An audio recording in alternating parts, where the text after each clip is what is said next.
make this what if reality. It starts with each of us. Let's check my bias and break down the walls that divide us. Together, let's be allies in the fight against stigma. Let's check my bias. Let's stand together for mental health.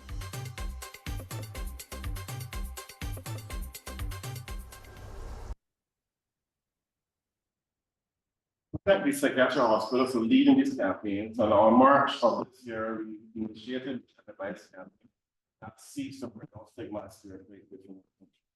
To a larger extent in our region and international scene as well.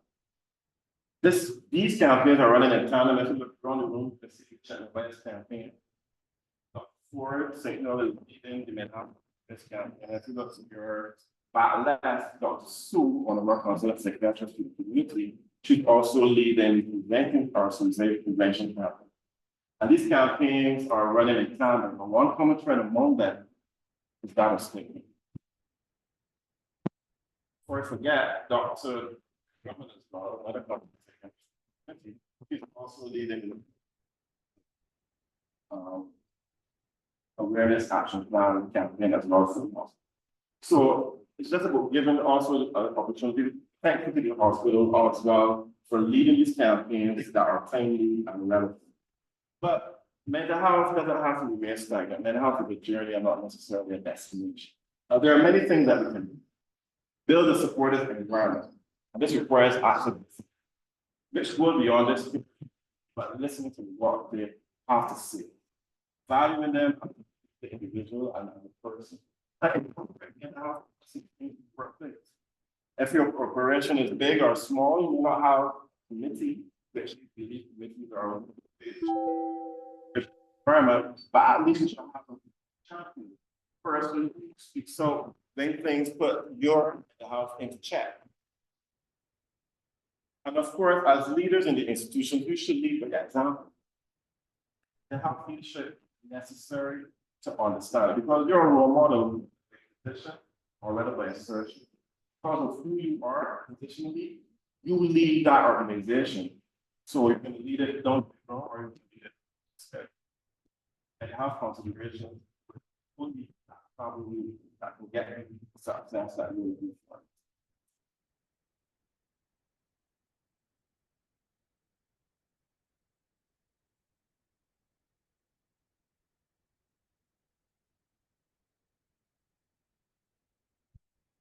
Other things like employee assistance program. In the government service, 3 times a year, you can access private counseling via the network services. Just by showing up your card or being registered with the National Insurance Scheme. In some private entities, that a similar thing occurs. But what about those other persons or other places that do not have that? Even if you can't afford it to have as part of your operational budget, at least knowing the mental health show somebody on the path to a journey to wellness should be a feat of your training.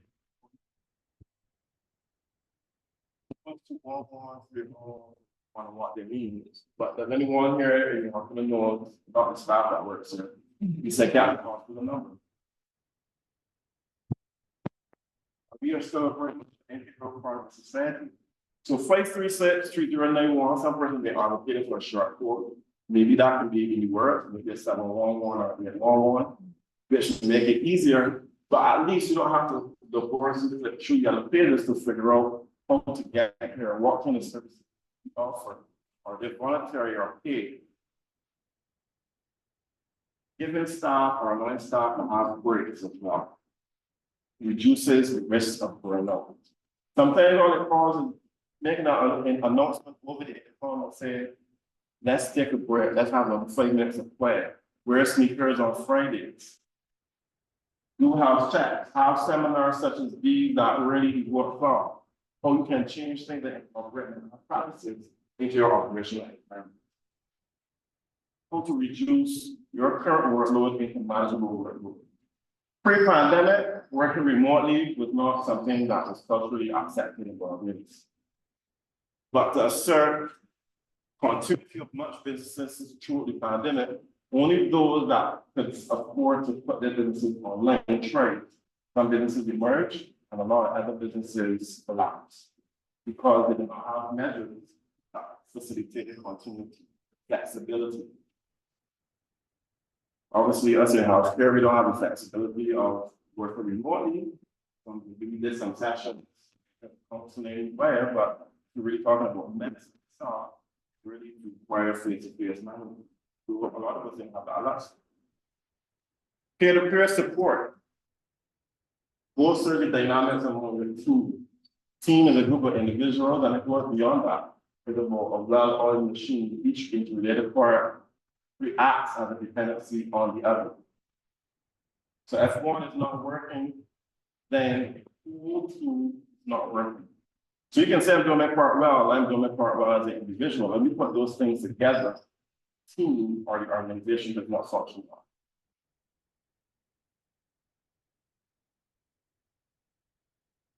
Measuring success should be more than the profit that you accrue yearly, or the times that you accrue yearly, but it should also be a feedback system that your employees have an opportunity to say how I am feeling at the end of this year. I have no system that says I either feel burnout or making recommendations. I felt sick. What do you have over the 21 sick days that are allotted? The person will see their sick days at the facility to take, rather than something that is just there as a proxy and even that you need it. These are elements that features or emerges itself or raises its ugly head from that factor of burnout, stress, and the ability not to manage. We're winding down. And we spoke about promoting work-life balances. We feel guiltless in saying no. Sometimes we overcommit ourselves as employees to a goal, and we contribute to what we expect.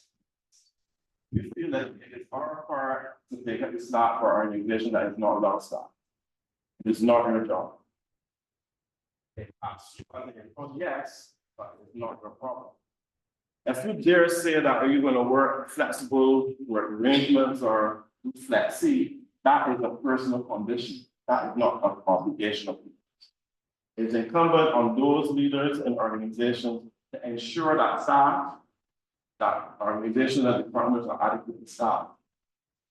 And not that you think because they are absolutely they're going to automatically assume their roles. And working yourselves 24 and 36 hours continuously is not a badge of honor. There's no gloating to say, yeah, I worked 36 hours. I did not, no, you did not. Setting yourself up.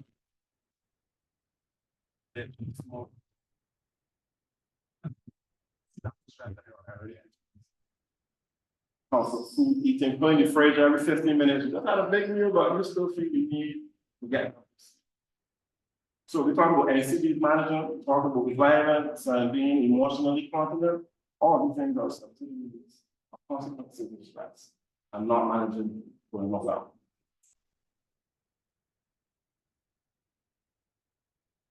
So coping strategies, quite quickly. Mindfulness. Anybody can tell me what mindfulness is? Quickly, students, workers.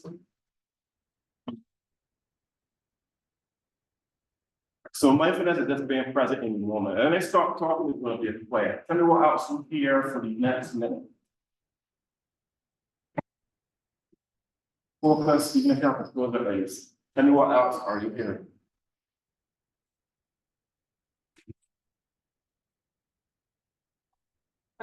What else? That's mindfulness. Meditating, being in tune with your internal and external. Form of meditation, actually going to play at a camp. And as we really did sit down and focus and close your eyes and accompany that with breathing, where you can inhale 4 seconds, 6 seconds, 4 seconds. You will see a change in how your body looks. You may even hear your pulse. Where's your camp? But sometimes in the active role, you're going from activity to activity, point to point, you're not really paying attention to how your external environment is actually affecting you. Time management. Having a diary and sitting down, planning your day, planning your week actually creates stability. I have a hard task putting things in there and trying to put things in my phone, but it is actually very critical. If makes you feel in control of the day. It actually allows you to see and map out the path of foundation of how your day is going to get from 8 o'clock to 4 o'clock. And when you get home post 4 o'clock, you can actually do keep your promise to go to the cinema or hold hands on the sunset on the boardwalk with your loved one or assist your child with their homework. Because there's a life after 4 o'clock or after worship.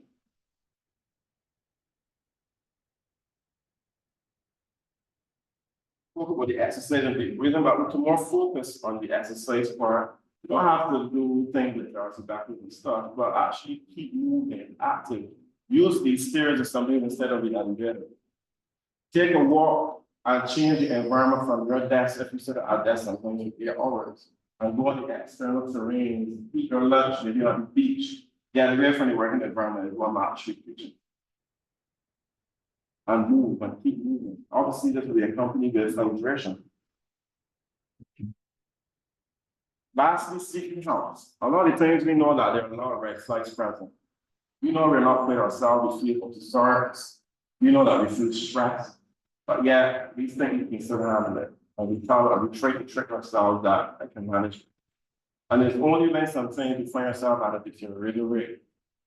You're not pressing your clothes anymore, and you be as self-centered. You get you realize your sleep disturbances. Getting to sleep is difficulty, or if you get to sleep, staying asleep is difficult. Or after 7 to 9 hours or 9 to 12 hours of sleep, you still get a feeling tired. And then don't get me started on the qualities. When you REM sleep and those different things to sleep that actually promotes adequate rest. So they're still thinking about this particular job done eventually. So let's normalize seeking help.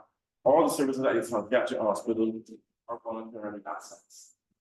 A lot of persons think you have to be restrained. So I don't know where this red line came from, but a lot of persons believe that you have to be voluntarily restrained or handcuffed to be brought in. But we have great services here. We have medical services, nursing services, social services, occupational therapy services, recreational therapy services, drug rehabilitation services, social rehabilitation services in terms of the workshop, or shelter workshop, school. And these are all groups that assist individuals from a point of vulnerability to a point where they can continue on a journey of and professional. On your screens is a snapshot that there is a mental clinic available at every point in the process. Those who work here know that, but the other person who work here didn't know that. This is all free, part of the NH system that we follow. It's a society good, so take advantage of it. So just schedule your appointment for your GP, schedule an appointment for check. Because for the arm of prevention, you don't only go to the doctor to say I have a problem. You're going to actually prevent a problem from occurring. That's there is a wellness challenge in terms of healthy behavior and health. So when we do all of this, understand what mental health is, assert mental health in the workplace, take steps to promote action. The concept I had initially about not feeling bad, feeling that you feel, turns into positive, and we refer to this as positive reconstruction.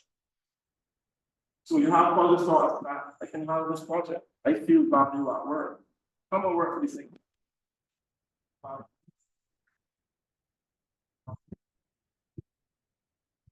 Appreciated. And similarly, so ladies and gentlemen, this is the end of my presentation. I hope it has been thought-provoking. I hope that there's some change, whether you're an employee or an employer. And if you want persons to take time to complete this survey about systemic bias as well as at the end of this session, what takeaways you have gotten. And remember that mental health in the workplace should be seen as a priority. It's not an individual effort, it's one. And let's make mental health in the workplace a priority. Thank you for your attention.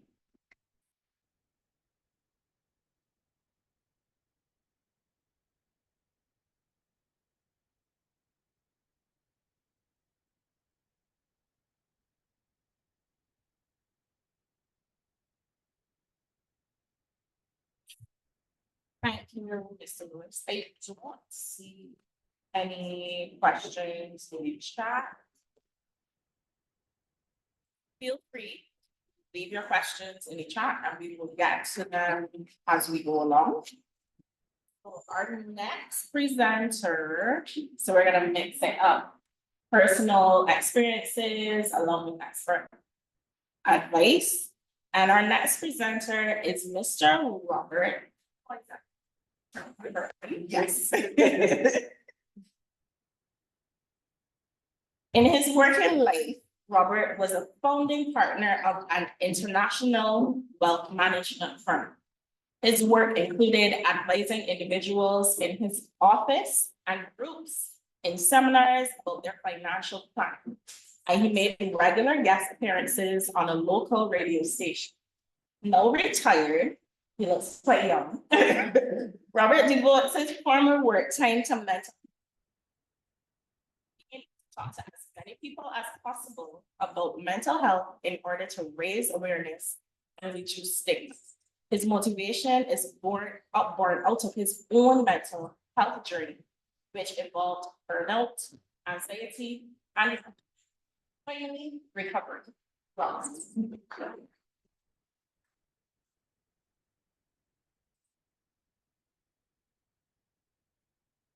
Hey everyone. A very keen interest in all aspects. Mental health in the workplace is particularly important to me because that's where my mental health started. Getting stressed, really without it, that will allow me to get worse and worse. So started to feel stressed. I can't remember at what particular point. And the thing about stress is that unless you suffered a trauma of some kind, it's incremental, it's gradual, it accumulates. And if I was saying, if you don't take time out and decompress, don't allow that accumulation to dissipate, so it's building at the time. And in a work environment, sometimes, no, not sometimes, often, it can be difficult for employees to talk about that work.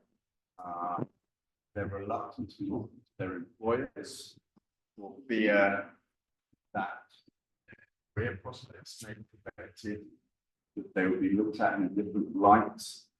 Or maybe this isn't the person we'll put after all. Perhaps they're weak, perhaps they're not up to their job. And in my case, I think again, it applies more to men than women. I think women generally are much better talkers than men. And when it comes to this kind of subject, men just don't want to talk. And I didn't want to talk. I could feel myself getting more stressed, started to notice it, but one, I didn't want to talk about it. And two, I was kind of like, well, man, I can handle it. It's part of the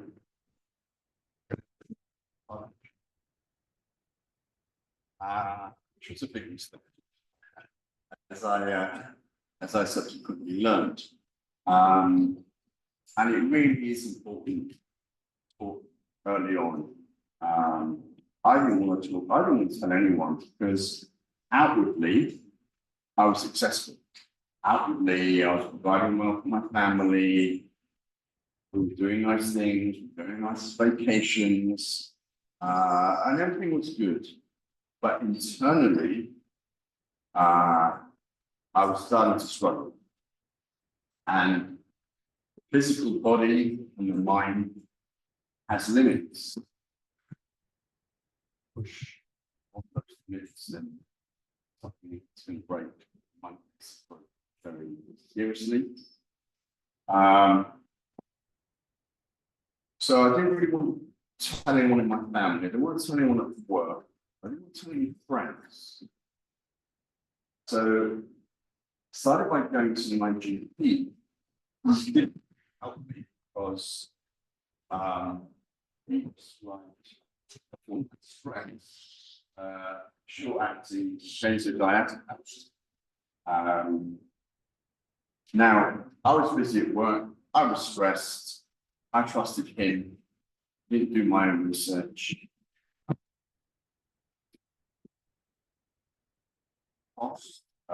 Short-acting, well, benzodiazepines in general, but short-acting ones are very dangerous drugs, because they're highly addictive. And in a very short period of time, I got addicted to benzos. So now I'm stressed and a drug addict as well. So things aren't getting better, they're getting worse. I was having to take a tablet more and more often. If I didn't, I would start to get very anxious. If I did, I would calm down, but it wouldn't work because it's a problem. It goes with the drug. Anyway, I pushed on.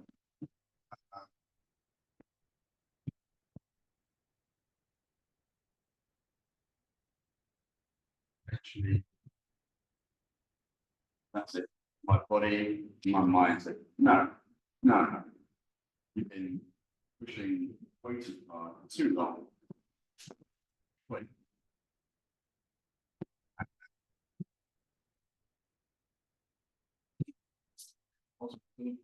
This in the UK. I was diagnosed with severe anxiety, severe depression.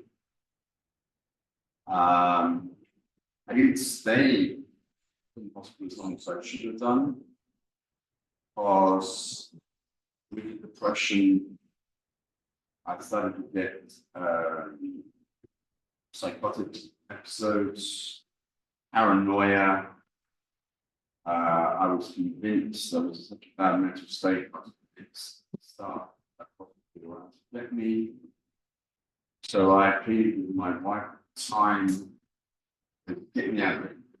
Get me out of it. So she took me home. It wasn't really fair on her. She was the state I was in. She was a nurse, is a nurse, but not a mental health nurse. The training which she had was a lot of patience in a good heart, but yeah, so I put a lot on her. And I just went through a series of different medications and combinations of medications, some therapy, and psychiatrists go, you know, it's so hard, it's so hit and miss, because it's forever drug, because it works so well. The last patient, there's nothing for this patient. And you name it, I've been on it. And it took 6 years to find the right combination, medication, therapy for me to start to get better. And after 6 years, I lost hope.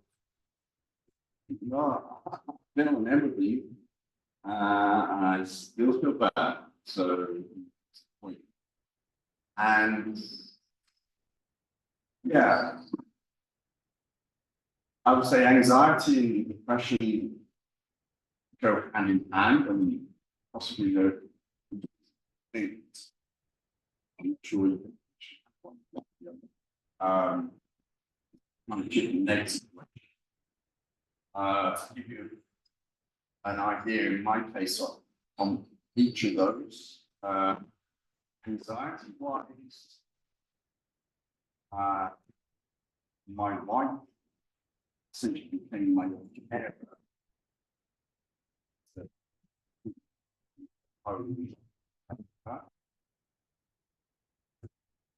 thanks to that,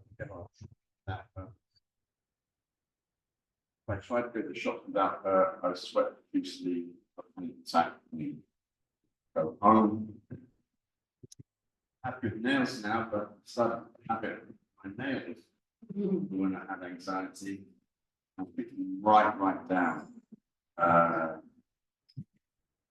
And in fact, I was first time. And now, you know, I just on. And from a depression point of view, I think depending on the severity of depression and how long it goes on for, suicidal thoughts are pretty much inevitable. And then you go beyond thinking about it more to planning, to wanting to do it. I would say that I probably went 10 times in total. 4 times on one particular day. I remember I wrote the page, told myself, oh, my God, back to the page. And this went on for 3 or 4 times. Then why I didn't do it, because I really felt anything to live for.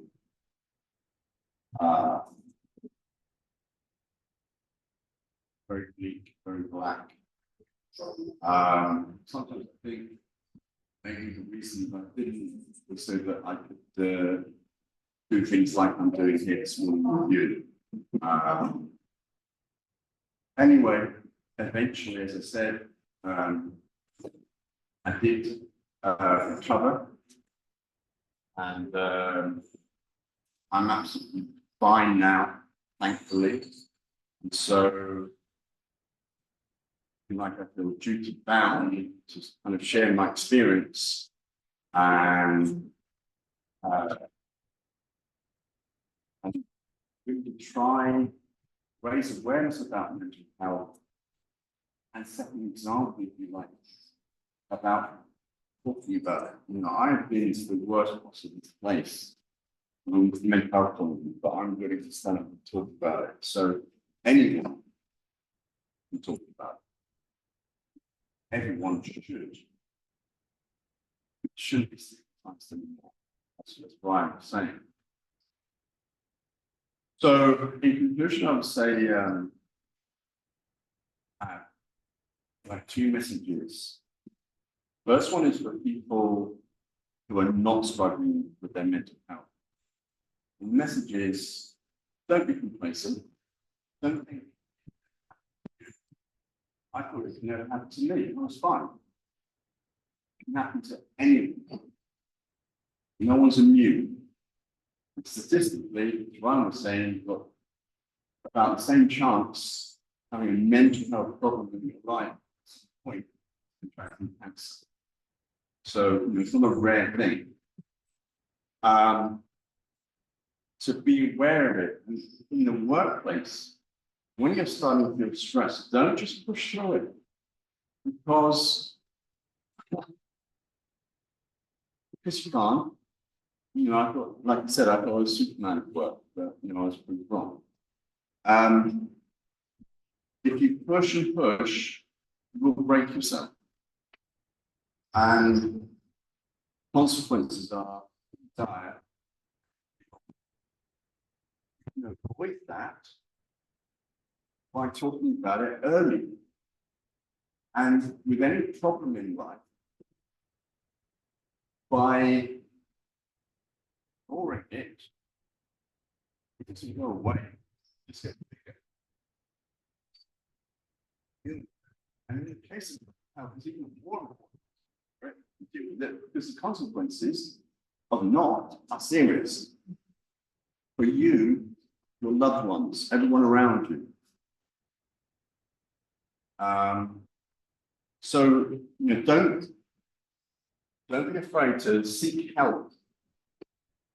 That early on, when you feel like you're starting to struggle, talk to have friends you've known your whole lives, and why can't you talk to them about this? You should. Your family, your spouse, your parents, they love you, they're there for you.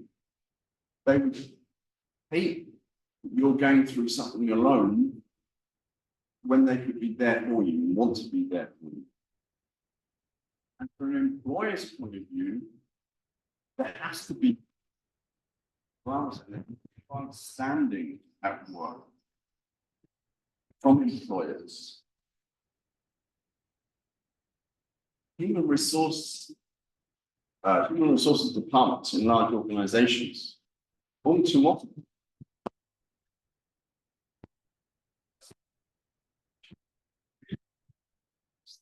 Doing the paperwork, hiring people, doing work for people, paperwork for people leaving and that kind of thing. That's kind of their role. And they're not providing any support. Particularly, yes, with work, there's stress and this support there. And I find that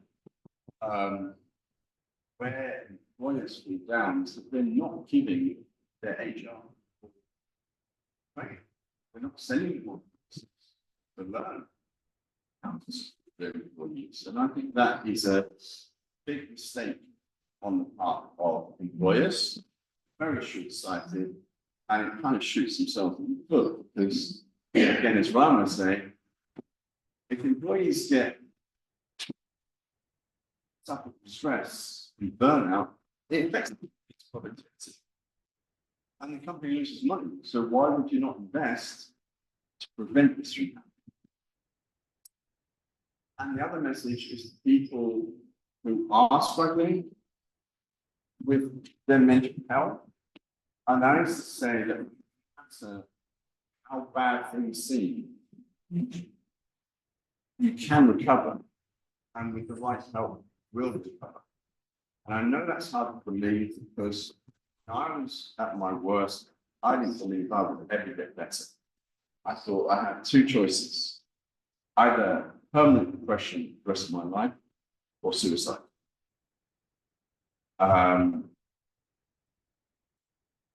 But I'm living proof that you can recover. And it's something you need to work towards. Obviously, it's even better if you have the support of your family, friends, and employer. But with the right therapy, counseling, meditation, mindfulness, and other things, you can be as bad as it gets, but still get better.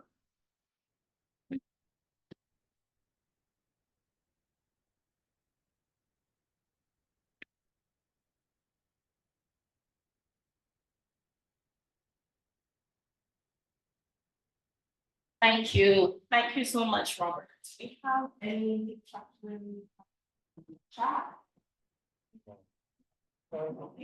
Do we have any questions or comments in the audience as it relates to our previous two presentations? So we're actually running a little ahead of schedule. Yes, sir. You may have to speak up a little loudly. Right. Good. That's not a problem. Excellent. Okay, this is a wonderful opportunity to really get the message. Yes. And I think that this whole concept of reversing stigma that's now present in our country, take time, take education for this support, that's absolutely necessary. Because stigma that as a pharmacist, I deal with a lot of mental health problems. It's getting worse. People are afraid to cross the gate, mental health, and tell them they need to no. It can be, but no, you need counseling. No. I don't need counseling. I need counseling. And it's getting worse because the stigma attached to it. It's really important.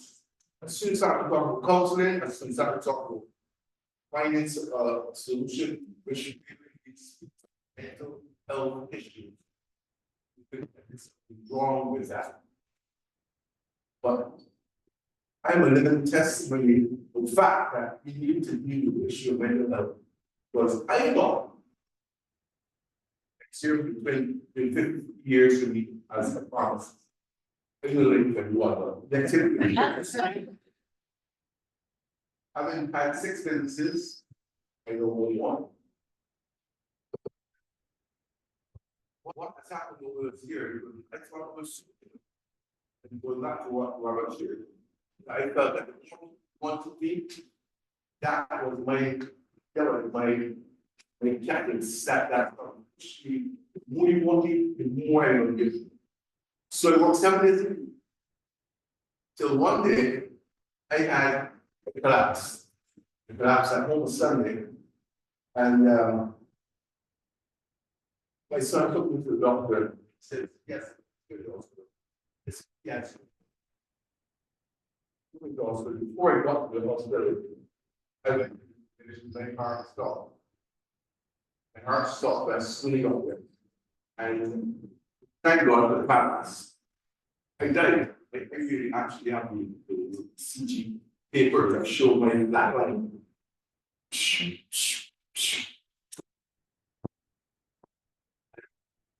Everything that was going on in the room, but I responded now. I would have been dead man, yes. I heard everything the doctors were saying, what they were saying, when they said sit back, all that, I heard everything. Thank God I'm alive today. But it's not there. I had then turned on, but she still continued. I still continued to see what I said. I didn't have this suicidal thought. But continued saying the same things over and over again. So when our failure comes, I'm not going to don't realize that.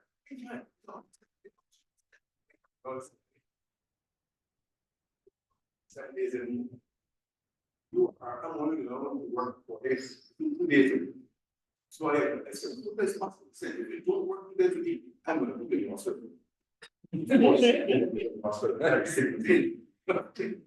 So I don't work 2 days a week.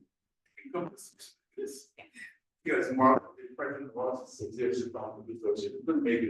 So they asked for the cut, and said yes. But I'm very much supportive of this. I think that it is good. I think it worked well. And I agree with you. We made our significant problem in society with this problem. I work now with Family Heartbeat Ministry, which is involved with program working in problem with families. And I'm really in on the support for working with this kind of program. It really to take that. Whatever you can help, I'm willing to do whatever you need. So I think it's absolutely necessary. Carry on. Can you help me? Can you help me? Can you help me? Statement. Thank you.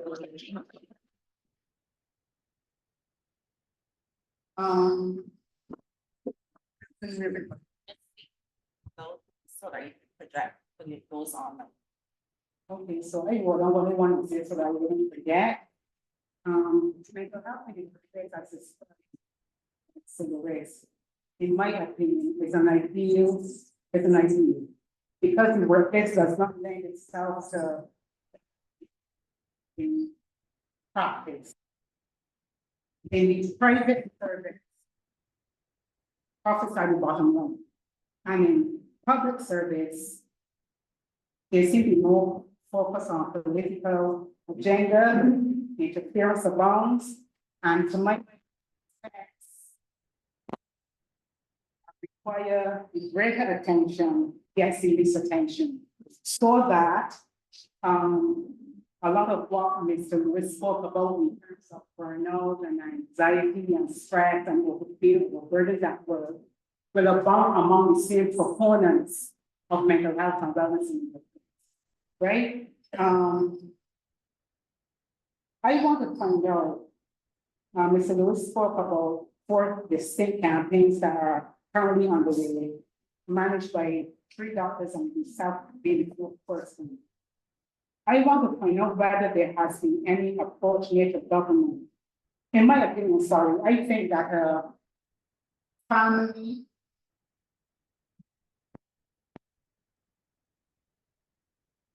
and school base will be more effective. Family, because the persons who resource the workplaces come from within families. And each family has its own unique set of challenges, I would say. So to my mind, if we're going to really approach it and make a thing, we need to employ both the family and school, to my mind. Which means that the parents need to have some sort of exposure in terms of how they can help themselves and in turn help their children. And the school staffed by people who are themselves parents or have their own families would be kind of a resource to be able to do what is necessary. So I wanted to know, aside from the four campaigns that were mentioned, what is being done to make that sort of an inroad to the government. So the thing about the 4 campaigns running at the same time is that we actually have interrelated and interconnected activities and goals, some of which do involve family, children, mothers, and all of that. So we're just getting started, right? So you can look forward to school-based programs. Our community mental health nurses are working hard at spearheading and preparing themselves for those programs to go into the schools, because we do recognize the issues that we're having in the schools right now.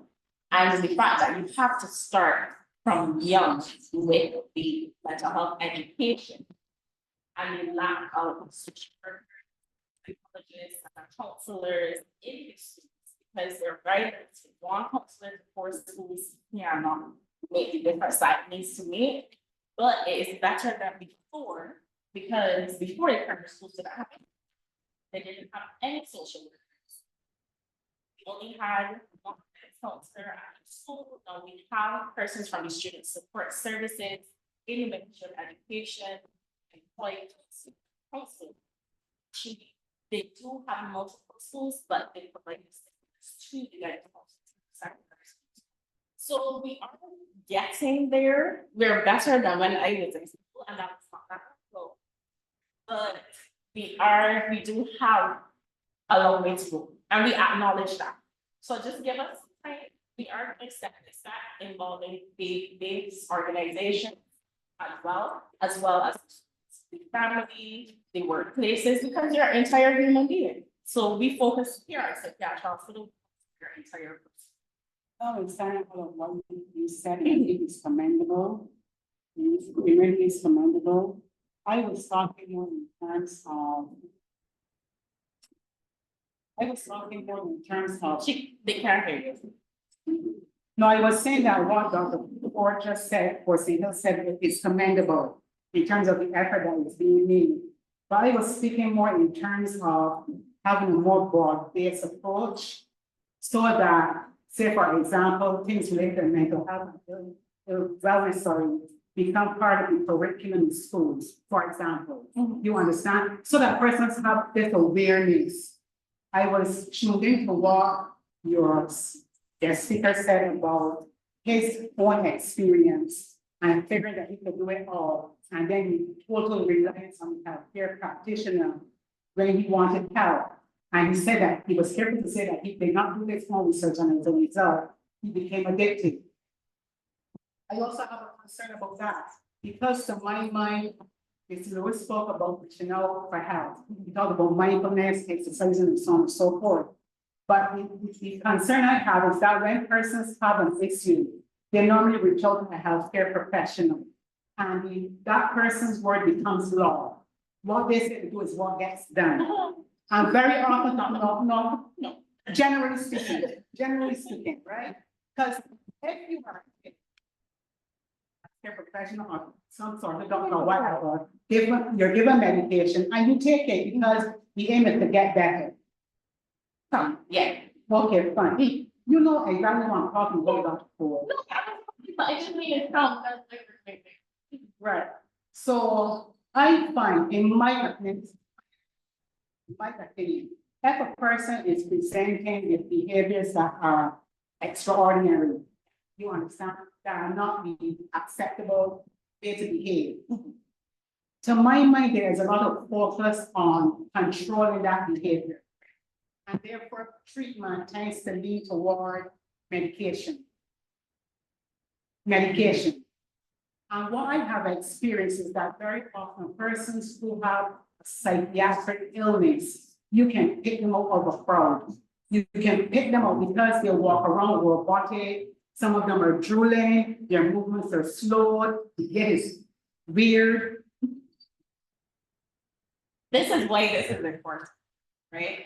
Our check advice campaign, sorry to cut you off, but I don't We're want not that. cutting you off. Yeah, I don't want that to be pushed any further. This is not, but that was a thinking before my time, What was the thinking before your son? that medication, that you could pick out somebody with, what you're describing is side effects from antipsychotic medication. So before, the thinking was, okay, that person has a mental illness. But if you saw Robert sitting here, you would never pick him out as somebody. Robert is just one person. No, but Robert is just one. I don't want to make anybody else in her regular hand, Mhm, right? mhm. But most of the people who come and see us, who see private mental health practitioners, you cannot pick out in a crowd. You can't. The majority, and I can say that hands down, because this is our everyday. I beg to differ. I'd like to.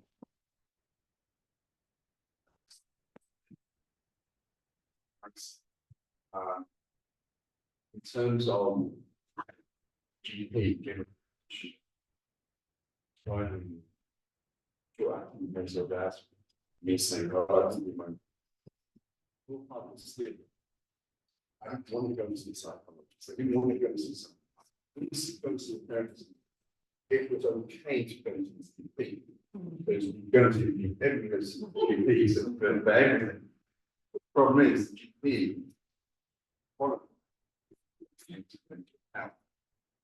And I will talk to you. But Gary said that that is not peculiar to that. It's not peculiar to, while one person is already in the statement associated. Person would rather go to a GP than go to a mental health professional. The reality still is that when you go to a mental health professional, a person who has mental illness, you can still pick them up with fraud because of the second factor. I think I'm changing my percent, because that it's not what, because people refuse access here because they are thinking that medication is going to walk on it, look straight and on hospice. I'm there for over 20 years and I must have been actually. They use the typical the same pockets, a lot of patients will exhibit a lot of symptoms. Express over the year, they typical antipsychotics, they don't find that, so you may have, they will get up a person in here, not with them, they never know. Unless it comes to me, they will give up that mindset, because it restricts access to service.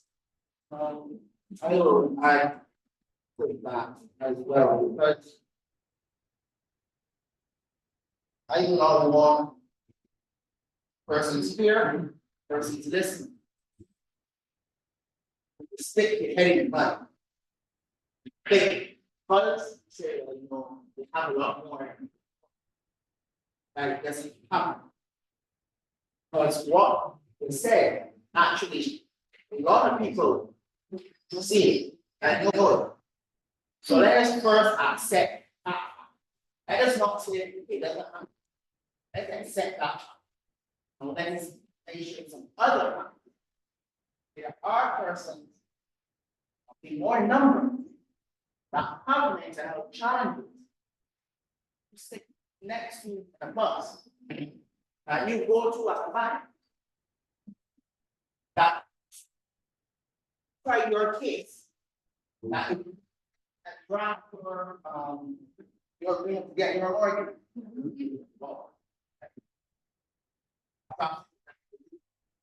That you don't know. Next one is. Where. So far. There is no the patch for there is monitoring election. On those, if I look at that, if I go say, got this way patch there, but that person is related against stigmatized.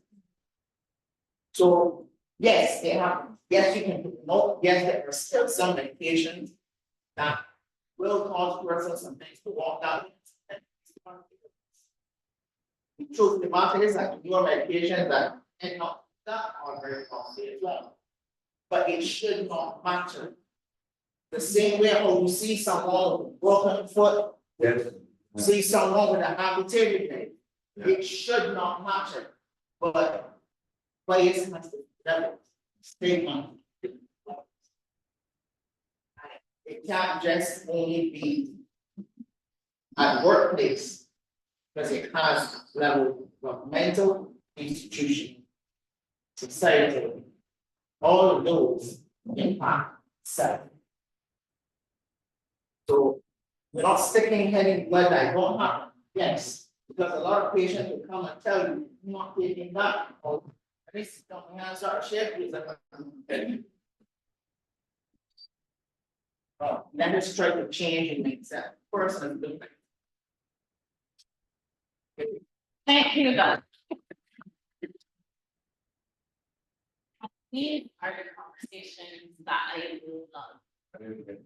I spoke to a group of employees at Barbados Workers Union yesterday, and we were talking about implementing mental health policies within the workplace. And the discussion got very heated, and I love it.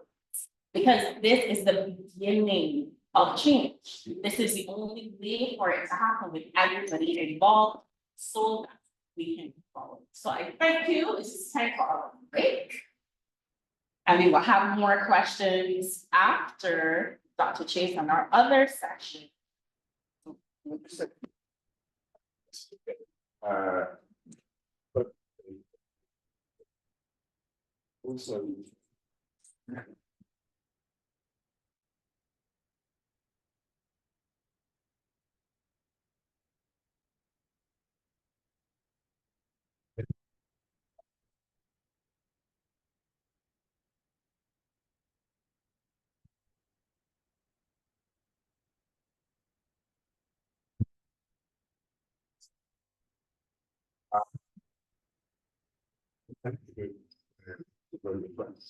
in the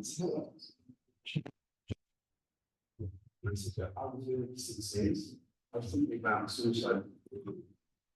Most of that 6 years, but I have no idea, because when people are here, they met up at this time. You wouldn't know. People would look at me, I mean, they look at me now, I'm fine, and I am, but when I wasn't fine, I'm still at work, I'm still at home. Internally, I was in the house, but no one actually knows. So you need to be aware of that. Just because someone looks fine, doesn't mean to say they are fine. Let's piggyback on what you said, and it's going, let's check the best out there from March. Search and interaction with persons. 7 parts on this. Go on. I can't think good. It means that we are still one thing of taking parts out. But we see, we are seeing differences that we feel with the similarity. We did.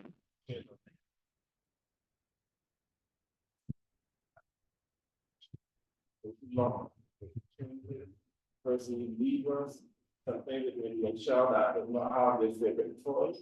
And you know, there say that thing or person, one.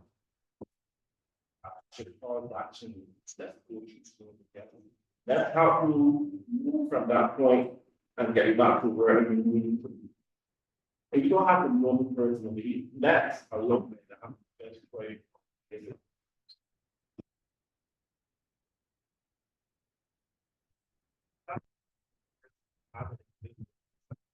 Never see, go on, that's fiction.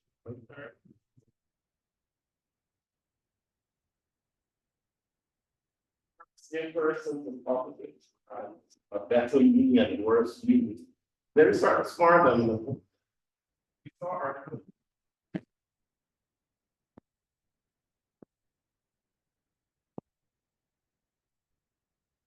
Let's see the headline that. Yeah, that's a patient person. Hypertensive plan person. And in fact, that the person wasn't a patient. There might have been a symptom, but yet. Oh, it's necessary. Wrong. I mean, it's wrong. So that's what I think. I want to think so that. That's another example. Then people sleep. Coming back to.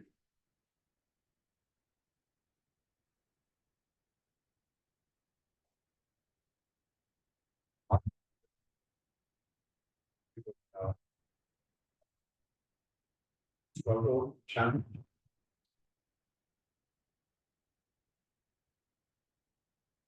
It's very simple.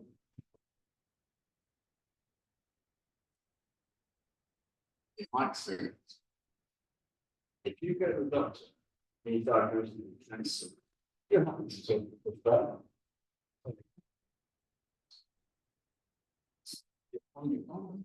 cancer, that. Contrast that with mental health. You don't want to come under, I went to see a psychiatrist today. You're not gonna, and even if you did, they'd run a line. They won't be there for you. That's the difference between mental health, again, is probably like you're putting in society.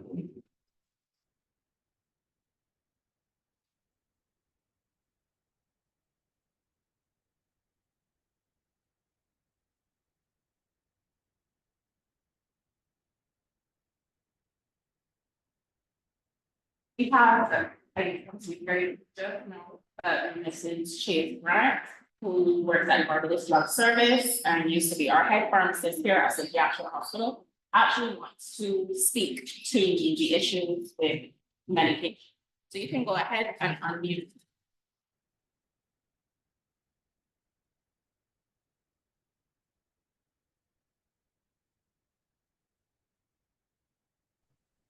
Hi, good morning, everyone.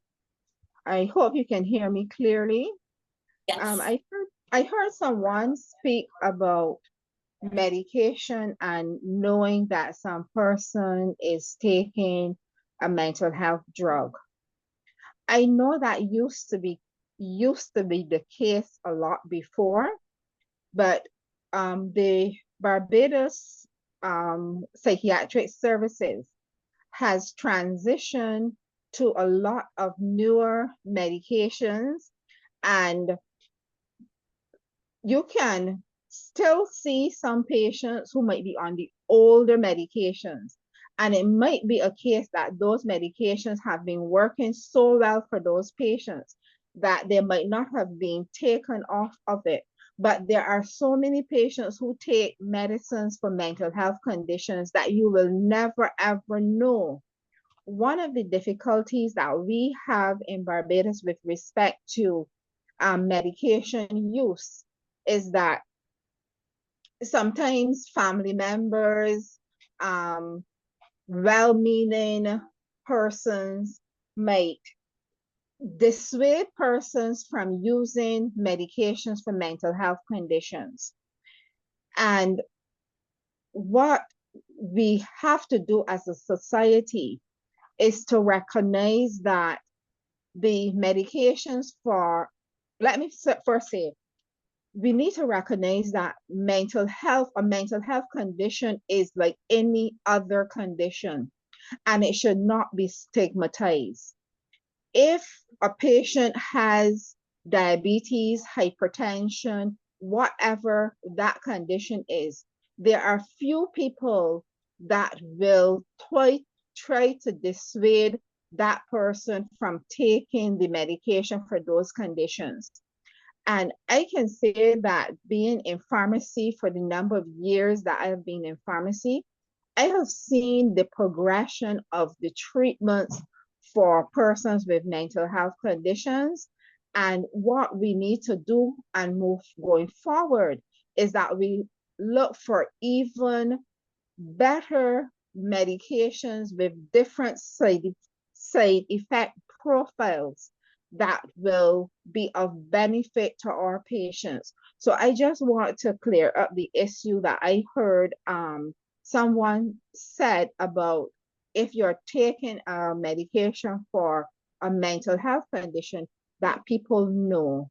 You really don't know a lot of them because you do not see the side effects. And I would also say that if you are a relative of some person who has a mental health condition and who is using a drug, and you notice the changes, sometimes it might be a mask-like feature, or it might be that you recognize that the person is doing something with the mouth that was not there. It might be a slight tremor or something like that. At that time, before it becomes entrenched, that person needs to be moved from that drug to another drug if it is possible. But the medications for patients with mental health issues, they work well, and if used as they ought to be and used appropriately, a lot of our patients will be able to have that correct balance that allows them to be well, to be able to do whatever they need to do. And once they can then control those stressors or those things that cause them to regress into their previous condition, they can live perfectly normal lives and be successful in whatever they were doing before or whatever they want to do moving forward. And I want to say that from my point of view. Thank you. Thank you. Thank you. Okay, guys, so at this time, we're just gonna take a quick break. There's some snack, there's a conversation that you can partake of. The bathroom for your belongings is to the rear, I think to the left is female, to the right is male. So 15 minutes and we can then resume. We have Dr. Chase's presentation, followed by one last like story. So thank you. You can come here to us.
taking it one step at a time, one foot behind the other. Never mind that sometimes you might lose your drive, you got to get over. Keep your head in the fight with all of your might for a fallen soldier. So let me see your hands up. Put something in your cup. Point your fingers up. Take the heavens up. So let me see your hands. Oh, yo, yo, yo, yeah. Reeling, reeling. Oh, yo, yo, yo, yeah. DJ Tease. As soon as I rise, head to the sky, thank the Father that I'm still alive. Oh yeah, can't take that for granted. So many tried but could not survive, so come under the pressures of their lives. Oh Lord, man, I understand it. But every day that you open your eyes is a chance to start over. Taking it one step at a time, one foot behind the other. Never mind that sometimes you might lose your drive, you got to get over. Keep your head in the fight with all of your might for a fallen soldier. So let me see your hands up. Put something in your cup. Point your fingers up. Take the heavens up. So let me see your hands up. Put something in your cup. Point your fingers up. Take the heavens up. This is sweet testimony. Yeah. This is sweet testimony. Yeah.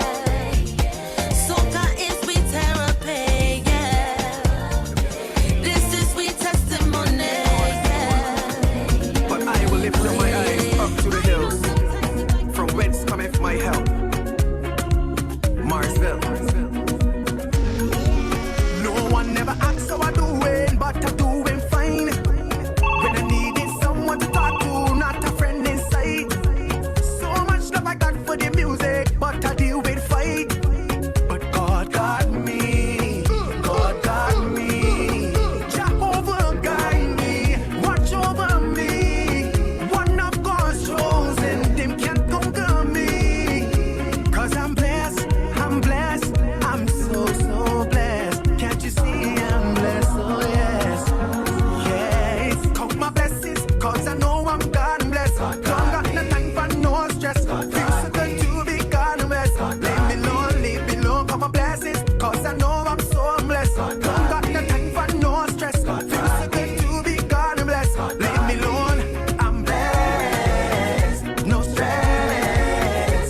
I'm blessed, no stress, no stress. I'm blessed, God bless. I'm blessed, God bless, no stress. I feel so thankful, I feel so blessed, forever grateful. Yeah, yeah. Yeah. Mercy. I feel so thankful, I feel so blessed, forever grateful. Yeah, yeah. I had a close one yesterday, oh gosh, but it shake me up. 'Cause if things went slightly different, nothing earthly could wake me up. And it was in that moment, I know Jaja guided me. Right now I'm forever grateful, and I say this confidently. I know I'm blessed, and I'm so thankful. The Father watches over me. I know I'm blessed, and I'm so grateful. I thank the Father constantly. What a happy feeling. Thank you for this time to play. Thank you for this chance to link up with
on paper. Sometimes I feel like a stranger, don't know myself, promise to be greater. I know it's better than later, so I'm going for everything I want. It's new energy, have no time for waste, man. Move that away, no way them bad vibes, bye-bye. New energy, have no time for waste, man. Move that away, no way them bad vibes, bye. No way them bad vibes, bye. No way them bad vibes, bye-bye. No way them bad vibes, bye-bye. No way them bad vibes, bye. No way them bad vibes, bye. No way them bad vibes, bye-bye. No way them bad vibes, bye-bye. One thing that I know when festival time come wrong again. When the soca music hits, you know that you feel no pain. All my people, represent with your hand in the air. Put 'em up, put 'em up, put 'em up, put 'em up. Festival is the time we love to meet up with all we friends. Once music, liquor and gal out there, the fun never ends. Soca people, represent with your hand in the air. Let's go. It could be a bet or a lie. We on the inside. When we come together, the party does come alive. Cause you, me, we are the heart of the party. It could be a lime or a vet. We ready to sweat. Is action you want? Then real action you go get. Cause you, me, we are the heart of the party. And we keep it pumping, pumping up, pumping, pumping up, pumping, pumping up, pumping. Cause we got the drinks beating, all up on our bumper beating, energy and vibes beating.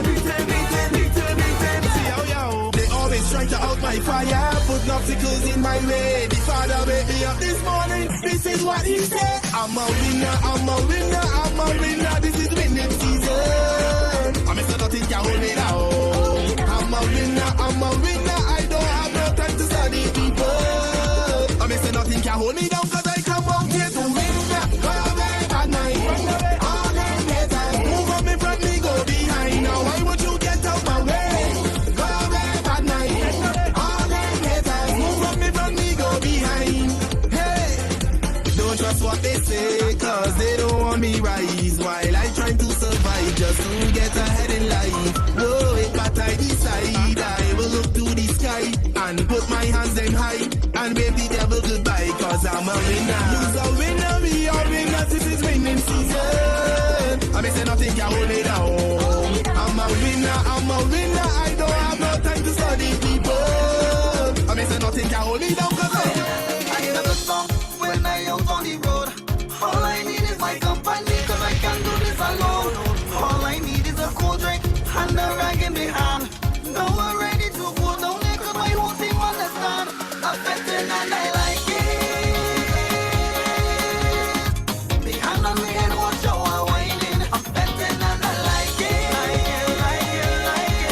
Oh, oh. Only one and we united. I surround myself with music. I surround myself with vibes. I surround myself with people who keep it alive. I surround myself with music. I surround myself with vibes. When I jump up with my people, that's when I just realize I'm this winner. Surround me with a circle. Then I like it. I'm ready to turn. Surround me. Oh, you make me feel like we is family.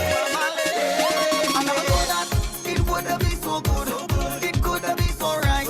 It would have feel so nice, nice. So let me go now and take over the world. Then we show them how we unite, give them music from your soul. I'm betting and I like it. The hand on me and watch how I'm whining. I'm betting and I like it.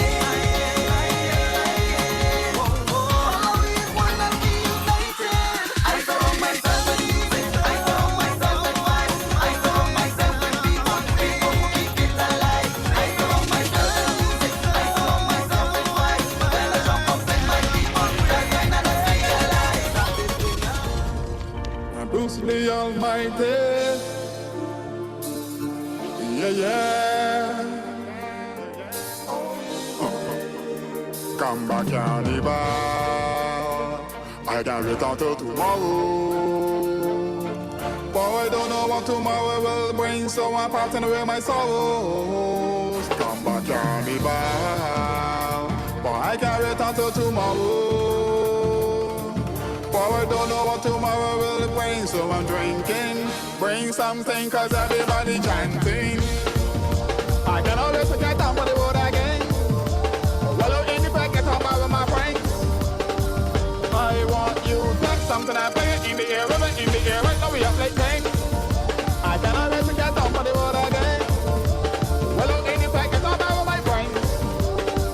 I want you to take something I play it in the air, river in the air, right now we are playing. If I had one wish, I will wish that I could bring back all the people I miss. Hold a party right now, Larry kick and reminisce. Cause tomorrow's not promised. When you see me laugh on the boat in a pack, make sure my name on the list.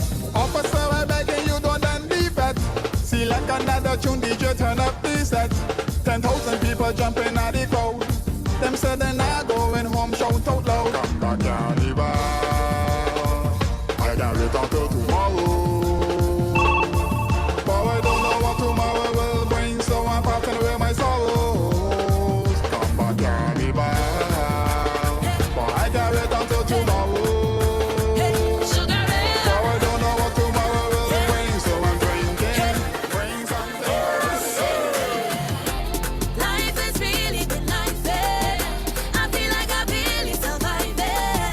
But through it all, I'm still here.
Good afternoon and welcome back to our seminar, mental health in the workplace. Welcome back to our colleagues who are online.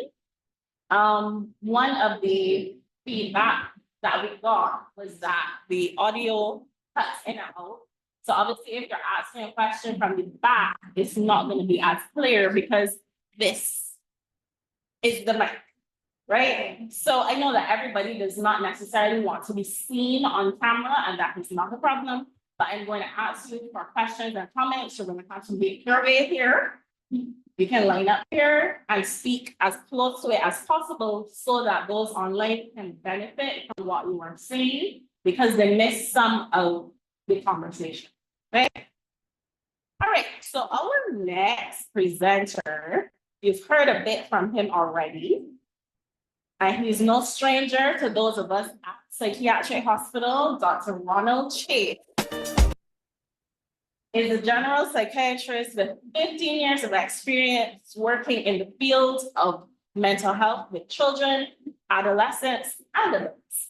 Dr. Chase worked in the psychiatric department at Queen Elizabeth Hospital for 4 years before transitioning to the psychiatric hospital.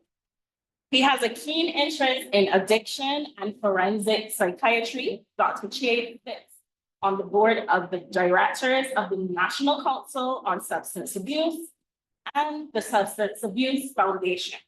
Dr. Chase currently works at the psychiatric hospital, and he has direct clinical responsibility for the hospital's drug rehabilitation unit, the forensic unit of the hospital, and the mental health clinic at welcome, Dr.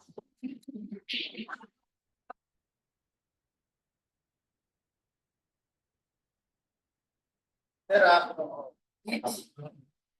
I will draw closer to the mic. Thank you. I usually don't project.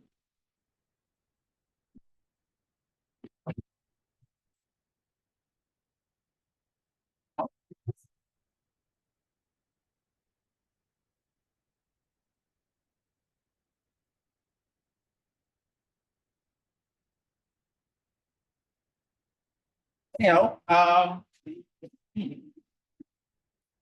my topic I chose is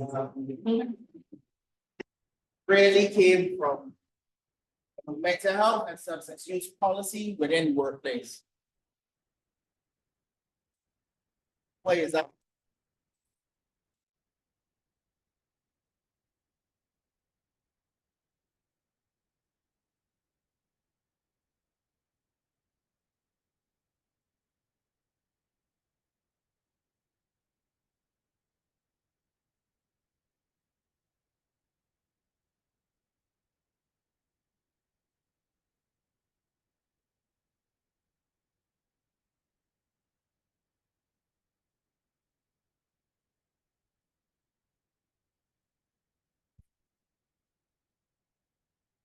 Mental health. Last session ended with an interesting discussion on stigma and the impact stigma is having on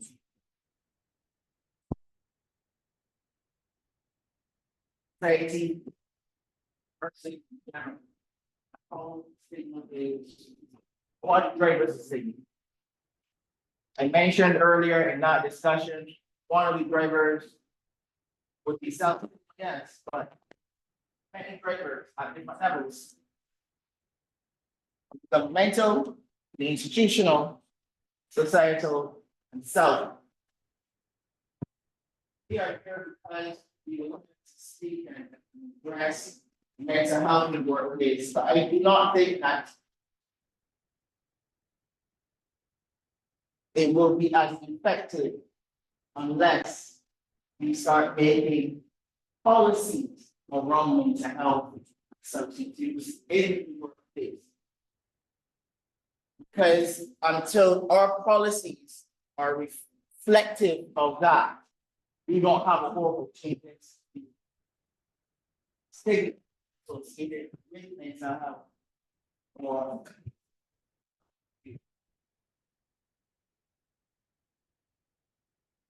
one of the significant drivers of stigmatization is really sometimes the policies and protocols that government or institutions have. That leads down to the stigmatization of the person themselves, they themselves, hence why they don't want to cross the gate. Which is why you hear recently of the coming change in the name. We heard about the workplace, the national workplace policy that was passed in 2019. It does have health as one of the dimensions. It does have psychological health. But if you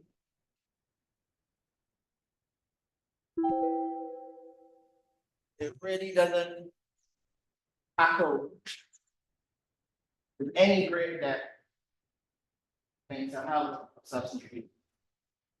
Just briefly mention, oh, you should seek psychological help and those things. And yeah, that's my.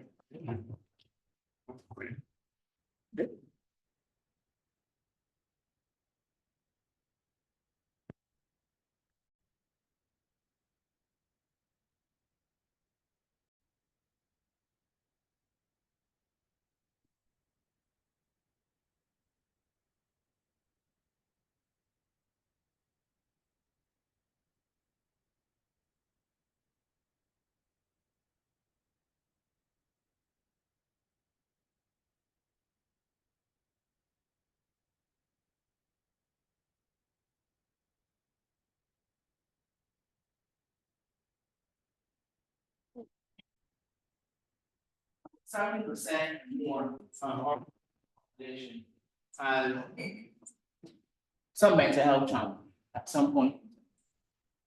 A lot of them you may not even know, but that number may not even accurate because that depends on persons wanting to admit certain things.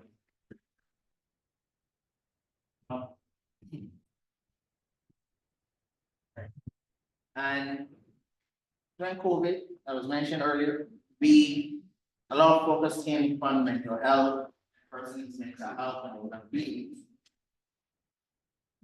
But the problem of mental health is so vast, I think it's underestimated and is not invested in. The reason why it's not invested in is because there is no.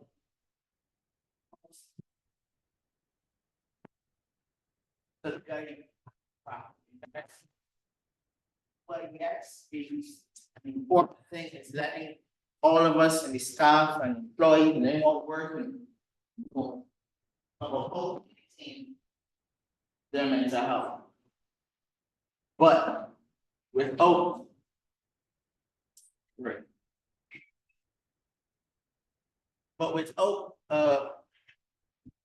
mechanism in place to assist those employees,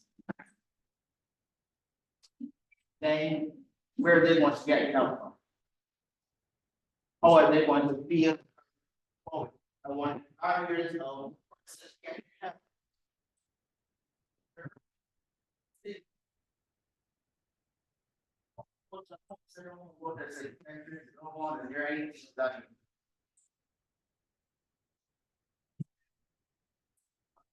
Policies don't destigmatize and society not to understand that these are things that should be normal. And society stigma is still like self-stigma.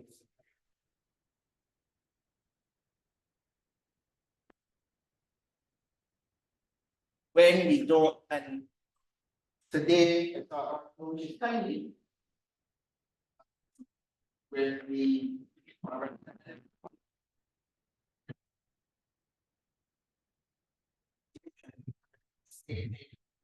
about toxic work environments and persons leaving and high turnover rate of employees is because of the toxic work environment.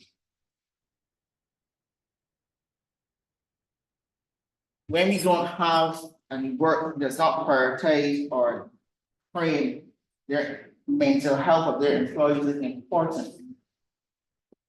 You get, as you heard from Mr. Lewis, low self-esteem, low job satisfaction. And that actually leads more, statistically to the high turnover rate of people leaving.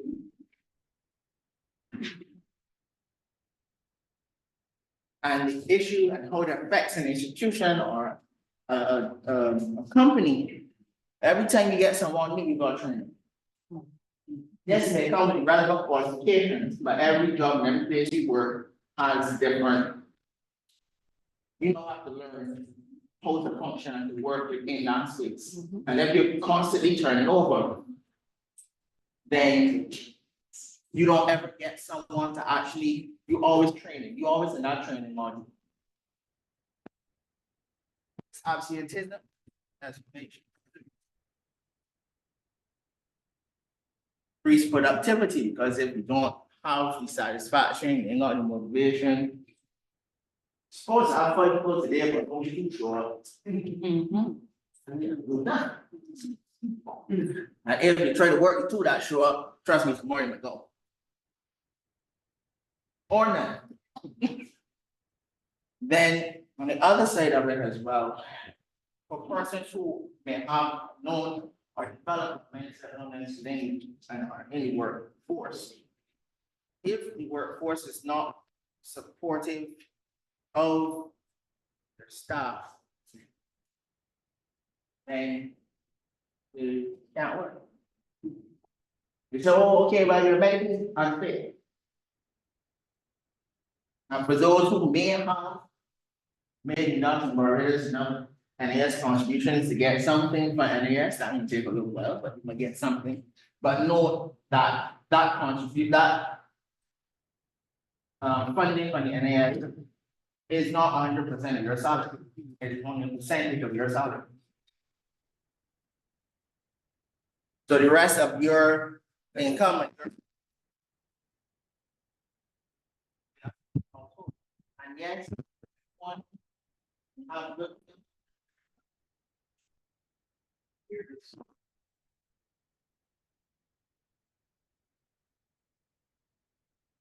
You lose, then when they lose a job, that burden, you lose productivity and you in work. Basically, if you have a greater number of persons in population, then that country is not.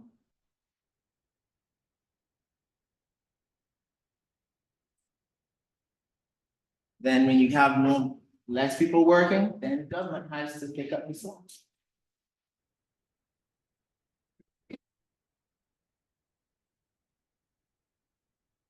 They can't hear you. I do. My voice doesn't project that well, so I will stand. Thank you. Right, but increased government aid, that costs money. So then what happens then if you only have a finite amount of money to give, but you have more persons requiring assistance, then everybody can get less. You know, is if you grow up with 2 siblings, back in my time, and you get cash, chocolate, you know, you get half. If you got 4 siblings, it's going to tell you, yeah, you get less. But a healthy work environment provides a means for income, offers a platform for structured routines for persons, healthy and persons with challenges as well. And structure for all of us helps us as well to function, helps us as well to feel better about ourselves. That is why when you don't have structure, there's a lot of dysfunction. Not just generally what people see outside, but dysfunction in the head too. How you think, how you're thinking. Encourage positive relationships, because I don't want you to use the word as such, but you have to ensure that your environment, your work environment is not toxic. Getting a sense of purpose and achievement, you're getting back, you are of value, you feel valued within the organization. Value, bring that. Add value to it. Person with mental illness can help them to recover because anyone that is diagnosed with illness first has to come, and it's not talking about mental illness, it's one illness. First has to come to the realization that something is wrong. That's it. So you may have, I know, persons with high blood pressure and diabetes, for example, that when the doctor tells them that anything, some consequences.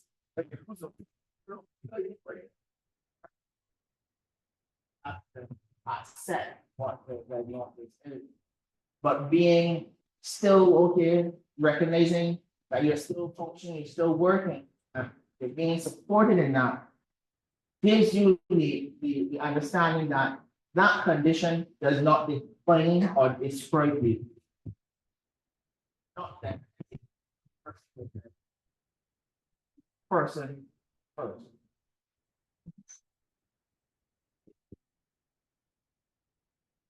Well, so many things, Mr. Lewis mentioned some of them before. Obviously, I mean, unemployed, that is going to a lot of stress.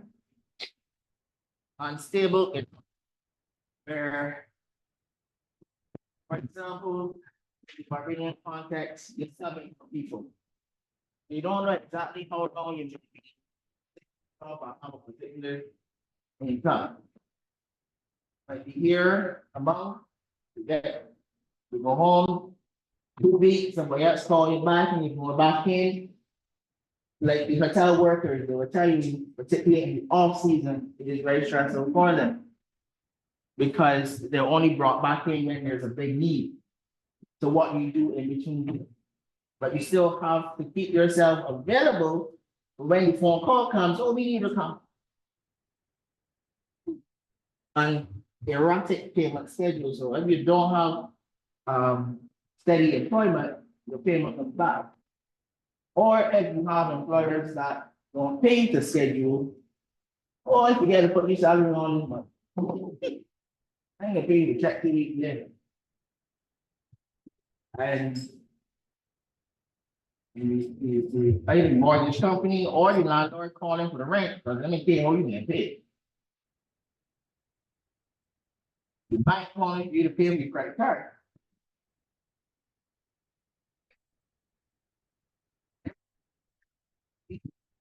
You up.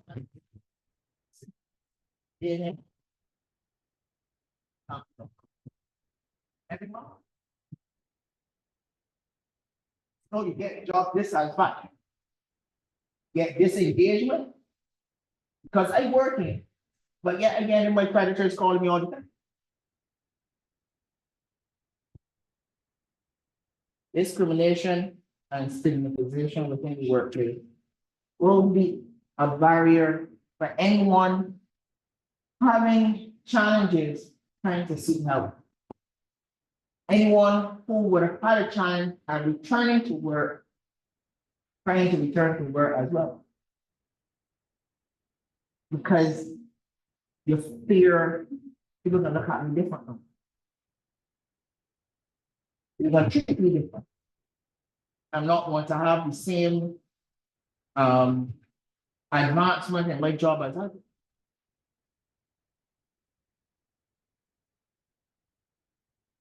Oh, the workplace, treasures for the workplace, employers have to recognize certain things that are going to impact their staff's mental health. High job demands and workload on the staff.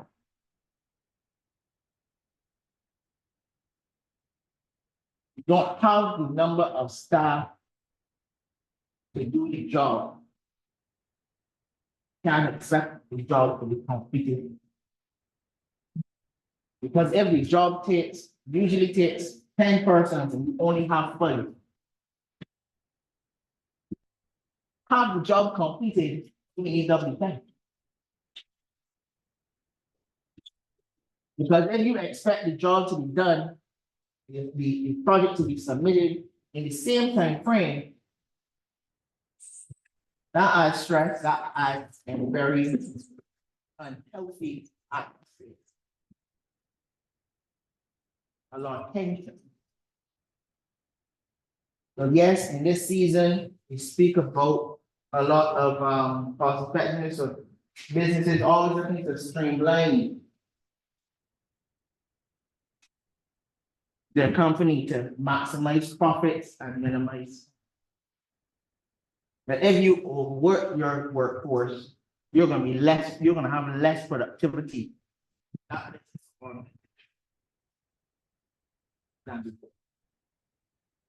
You're gonna have a high turnover rate. Which means you'll be training, every 3 months you training somebody. Yeah. Many persons' roles are unclear. Notice a lot of persons' job descriptions have on at the bottom and any other assigned duty.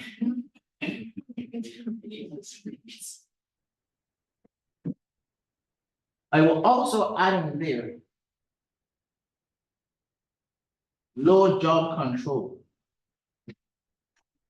And I put in here phrase I heard a couple months ago and it's stuck.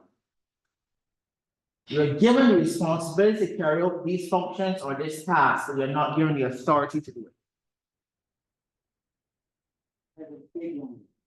You are going to be held responsible for the outcome of this task. But you do not have the authority to make the decisions to complete the task. Therefore, the responsibility should lie where the authority lies. That frustrates me.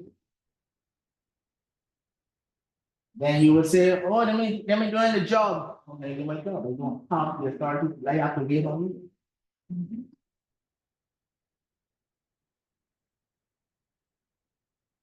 Unsafe working environments in terms of where there's physical harm to the person as well needs to be considered. So we're talking about occupational health and safety.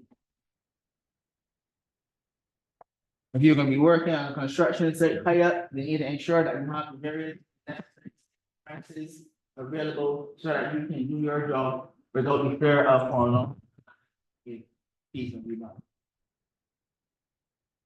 Absence of basic amenities in terms of your environment. The working environment is not, I don't want to say aesthetically pleasing, but you working here, you gotta walk across a long way down a corridor to get to the bathroom. There's nothing really provided to make the place comfortable while you are at work.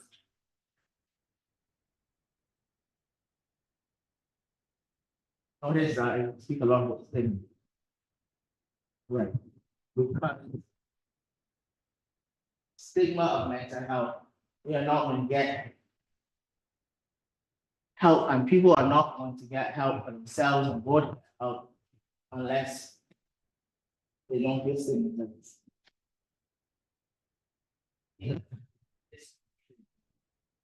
When society against person with a condition, you feel stigmatized. That's why sometimes if someone tells you, oh, well, you have HIV, your initial fear isn't going to be any person thinking, no, not, oh, well, I can die then. No, your initial fear, everybody gonna look at me different, nobody can't know. The mental health, I can't in hospital, nobody can admit me in psychiatric hospital, because no, once you get on there, everybody knows it's on there, everybody knows.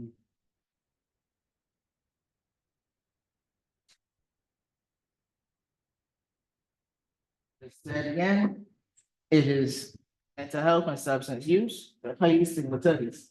And interestingly, sometimes substance use is even worse than mental health.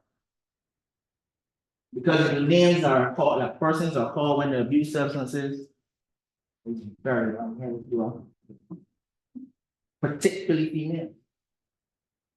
A female that is misusing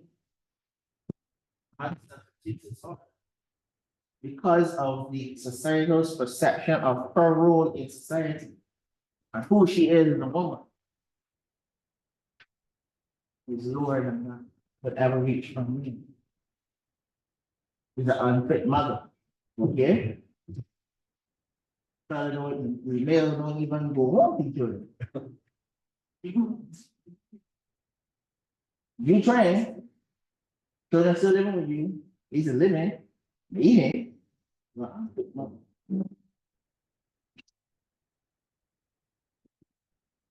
And we say again, if we don't have a lack of a workplace policy to address these issues, we're going to continue to perpetuate the stigmatization of these. And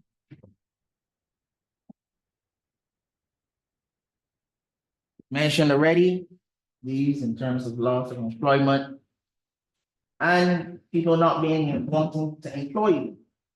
So you get some clients coming and they're saying, Doc, should I disclose that I have this illness? Tell them because you got on the form, you have any medical illnesses, you tell them, but without on. If we tell them that I have schizophrenia, they don't want it.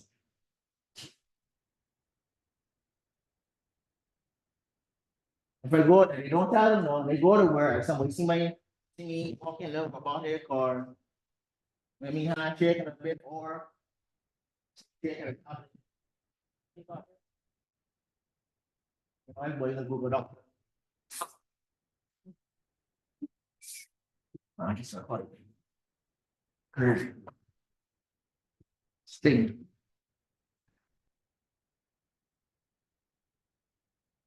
They say again, prevent someone from getting help. I hope you realize it's a third theme and some things on the scene. It's on purpose. What are some of the goals from workplace policy on mental health and substance abuse? Promote mental health and well-being of persons in the organization. So it is about reshaping your work environment to minimize those risk factors or those things that will disturb somebody's mental health. Protect. So prevent. Protect those who have mental health challenges in the workplace as well. By strengthening awareness of the other colleagues so they don't discriminate and stigmatize their colleagues for having it. And supporting persons may have mental health challenges. Because you know what? Mental illness don't class, creed, color, gender, nah.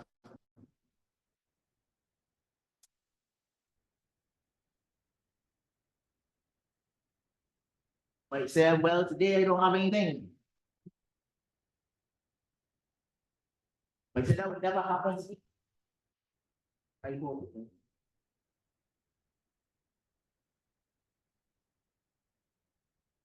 So the policy, not just a little nice little piece of paper. It is supposed to be the state of the organization, government's commitment to their staff or to their population to create a workplace culture that is mental health, to identify any of the risks that will mitigate against anything that they think will make the environment toxic. Providing information and training for all levels of staff, not just about awareness, okay, well, this is what this condition is and how to recognize it, but as well how to support. Yes.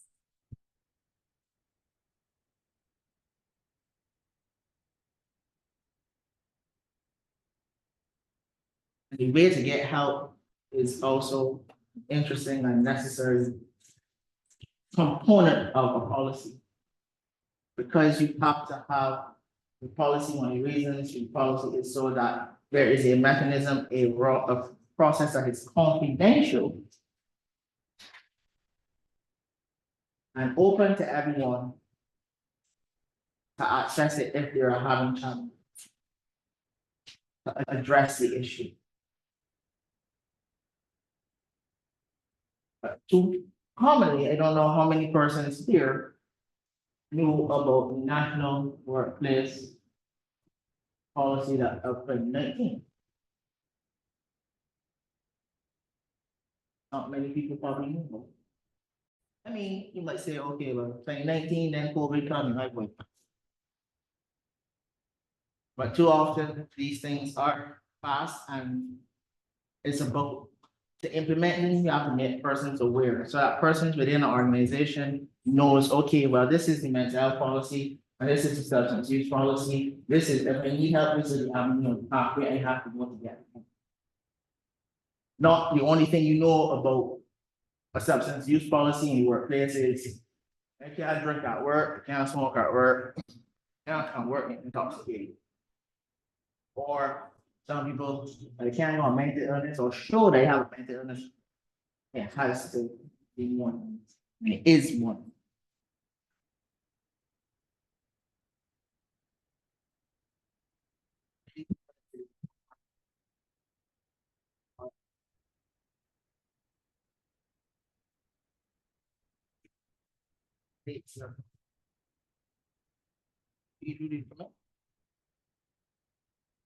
At a governmental level, sometimes you need someone, public notability, to be that champion of the cause, that face of your.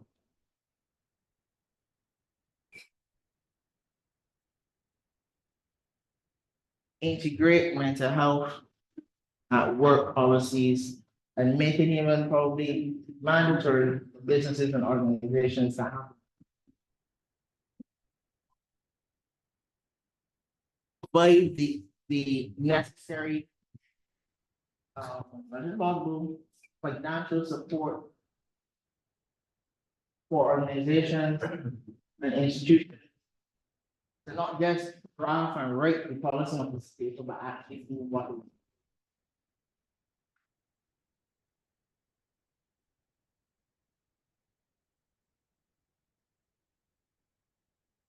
But you also have to, those support services, it's okay to say, okay, well, this is the pathway for you to get help. Call this number, go to this person. And access is known. Call, okay, well, go to this.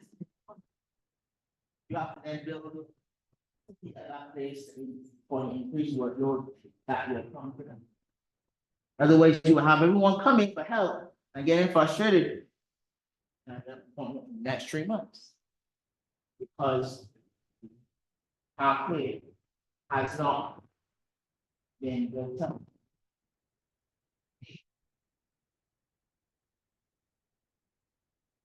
But is a organizational, governmental, implement proven and stigma intervention.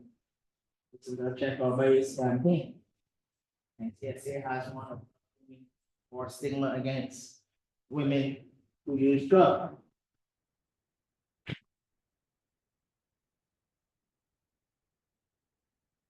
Additional level. We talk about flexible working arrangements or flexi time, flexi hours. That's one. But it's more as Lewis would say, somebody's having that sit down with the person and figuring out how to, what are their actual needs and how to come to a reasonable middle ground that can work for everyone. And when people see other employees and other staffers see an organization is helping their colleague, it tells them, here's something.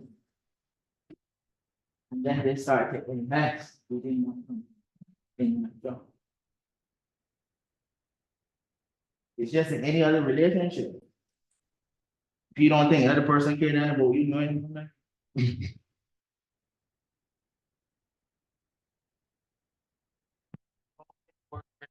decisions about their job. And in the decision-making process, not just tell them, this is what you're gonna do. Because you have to understand that whereas we're different levels, yeah. But we also, and therefore we see the same thing from different perspectives.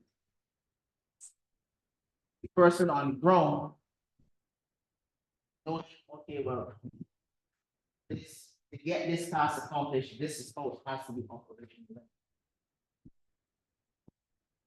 That person on the ground has that knowledge, the person leading them, head nation, doesn't know that nitty-gritty. And decisions that we make for the person on the ground level can actually reduce their productivity because it makes it harder for them to actually do their job. So then it leads to frustration because you vex that they ain't getting what is supposed to be done. You give me responsibility, but you're giving me authority or allowing me to accept the authority to actually get it done. I know I need an angle grinder to cut this wall. You give me a chisel on the hand. Or just a hand. But when you were purchasing the equipment for me to do this job to be done, you didn't ask me what. You didn't have an input. You assume what is needed. You didn't know. Adds to an unhealthy work environment. Work, we spoke about modifying person's workloads.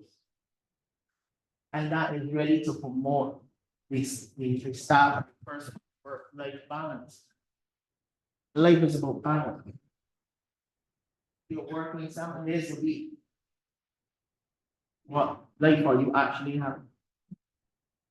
You're under that. All you're thinking about is work all the time. You on vacation, but you still actually work.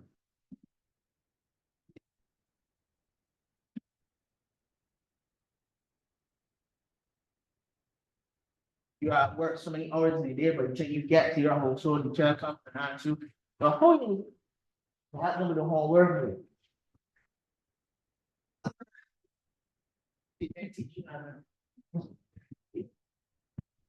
Child come. I don't really want help. I really want help. You shouldn't, I can't understand me. Volunteers. One of the things one of the good things that we say at the hospital is that it has a location that is more central. And we think that's very, very good because things about like work-life balance is like you have to know that if you work close to where you are, you can get further from where you want to go. So all you have to do is come to work and you don't have to face a lot of traffic to get back home. So in this work-life balance actually the time it takes to get involved, all you have To get to and from that commute. Yes. As well. Traffic, lovely, although we're only 166 square miles, like a little bit plus. It could take you about an hour, actually, it usually takes you about an hour to get from Pressure to Bridgestone. That's implement a protocol for your staff to access.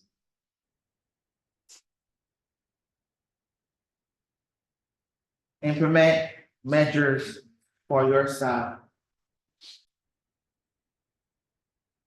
Who have mental illness or who had a mental challenge, substance use issue, to come back to work. There's a common thinking, well, you're back at work, so you're 100%. You're expecting 100% from the person is 100%. That means 100% don't come. Because assuming once you don't turn up here is 100%. Yes. It's not, you know, what I'm for, then the staff is still. It was, the staff will leave plans. I'm sure I was seeing. The client saying, well, you can't communicate, you see it is me.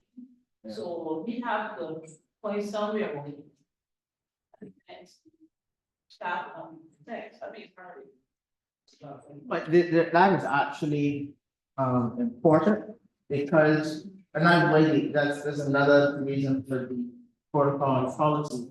So that these things will be determined. I mean, there's some health institutions that you have an area for the staff itself. I think we had one initially. Things changed after COVID as well.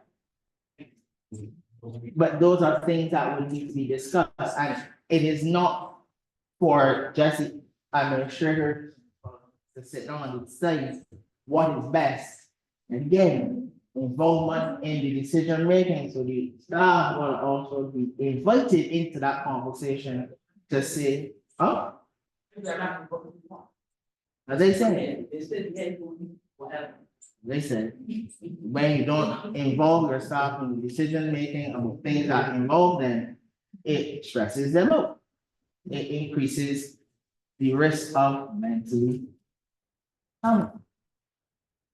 You need to involve them in that process. It does many things. One, it adds to the actual plan implementation and also adds to the buy-in of the staff. There's a difference between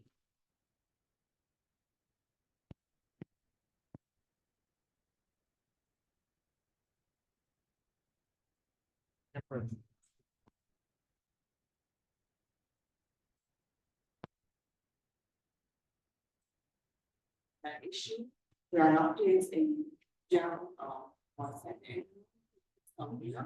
We do not play them with the one, because we have service technically that put there.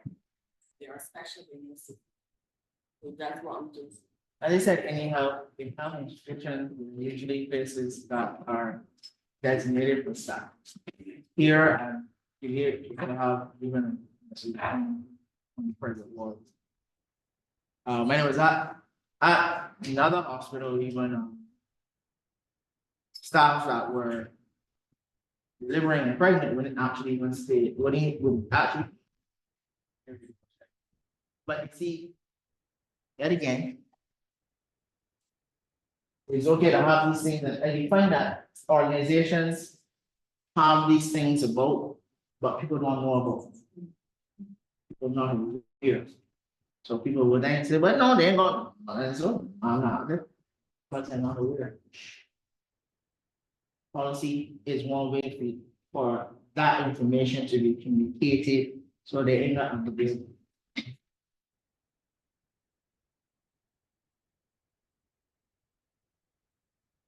Spoke about this earlier with in terms of offering training to your staff. Supervising on amazing mental illness, understanding a little bit about it, and the overall aim as well is to reduce stigma, but also create an atmosphere where you can have peer counseling. I don't mean peer counseling and use a professional counselor. But sometimes if you're gonna spend 8 hours of your day, like, you're gonna have an issue and you have someone or a manager that realizes, okay, well, you're having some challenges, you can sit down. People have this thing that I need to sit down and be able to tell you something to cure and make everything better. No, sit down and listen. Not listen to respond. Let's listen to understand. And sometimes that ability to be able to speak it out is what that person helps that person on that very same day from leaving there and doing something that they won't want. Leaving there and going like.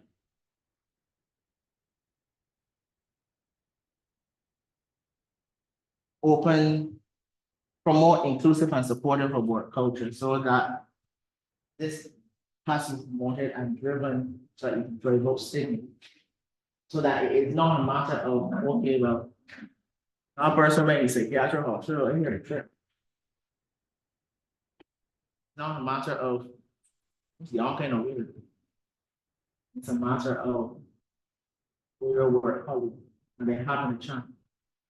Is there anything that can be done from staffing level or organizational level? They said policy can help to change and reframe the mindset of society and therefore reduce that stigma. Workplace policies can do that because if we have more than 50% of society in the workforce and you're addressing stigma with them, they go back into society with that change of mind, change of viewpoint. That is how we start to change England. It is not going to be miraculous, it's not going to happen tomorrow. It's going to take time. There should be advocates for mental health and having a healthy work environment for this reason. When you see you doing these things, they recognize, okay, you're my supervisor, you're my manager. You are looking out for my well-being at work. Thank you. All right, thank you. I need a little, this here, no problem, I can make sure that my work is done.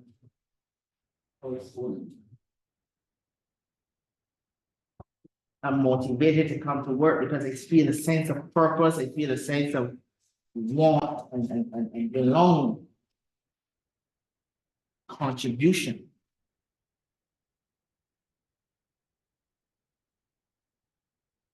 So not having all levels of the staff so that it's investing managers is also your fun. And then to hit with one another, you see a friend in need.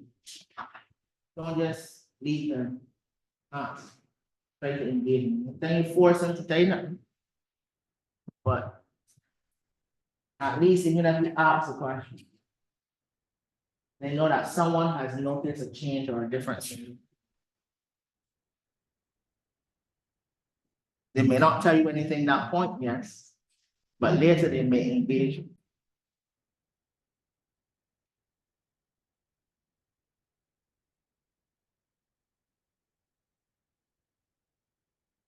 Having sessions with your staff about how to reduce stress and manage stress, de-stress themselves, how to have that work-life balance.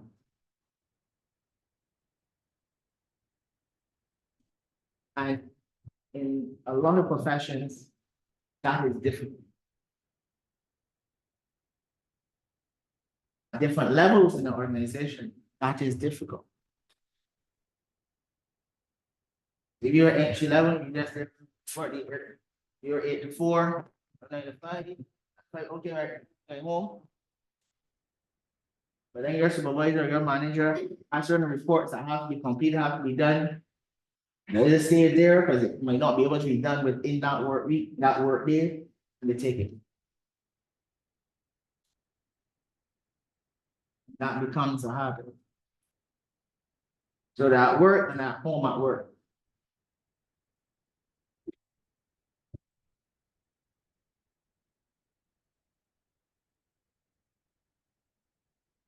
Mention about flexible working hours. I think Louis gave a good example of that in terms of, okay, but you're having a chance, you have to take care of your elderly mother, who may have dementia. So you have to stay until another person comes to lecture during the day, so you can't get to work at this time. Okay, well, we shift, no, get me wrong. Title, reasonable accommodations at work.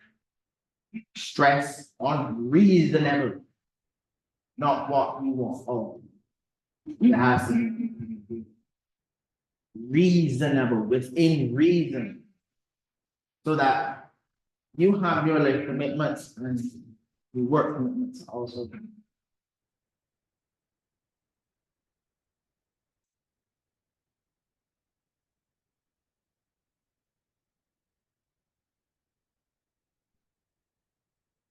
When persons are off there, they have to take sick leave.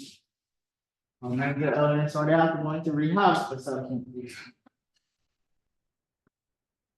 When they come back to work, what happens? We expect them something just to join back in. Good, you're fixed now, all is well. No. They might not. They're not gonna display or look the same way, more than likely. But how do you know what's happening?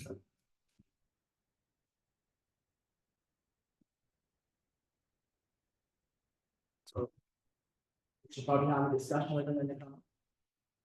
What are some, how you feel about coming back to work? What are the things that you might have difficulty doing right now? Even in a phase, even going to a phase of growth. Instead of coming into work every day, coming into 3 days a week.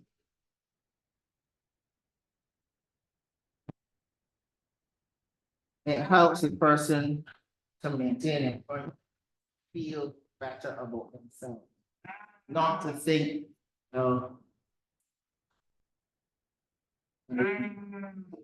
had an issue or had a low, no, and kind of used to nobody not even work.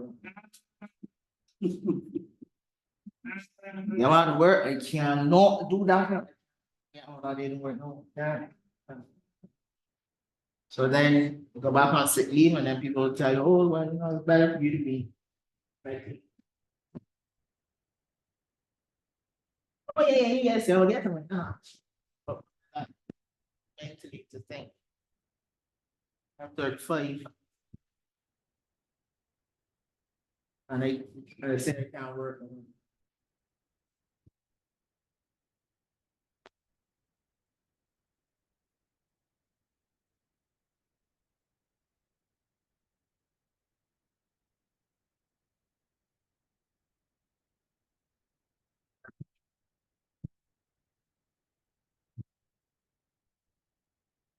About it. Hospital here for sure.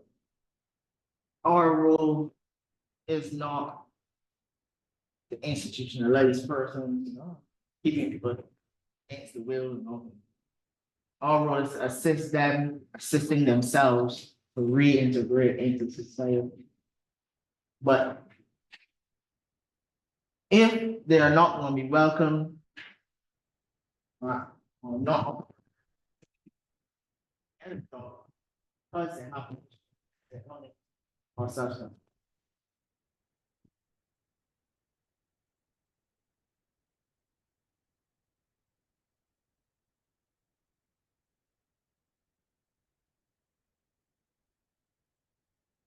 How does that make them feel about themselves and their life and their future?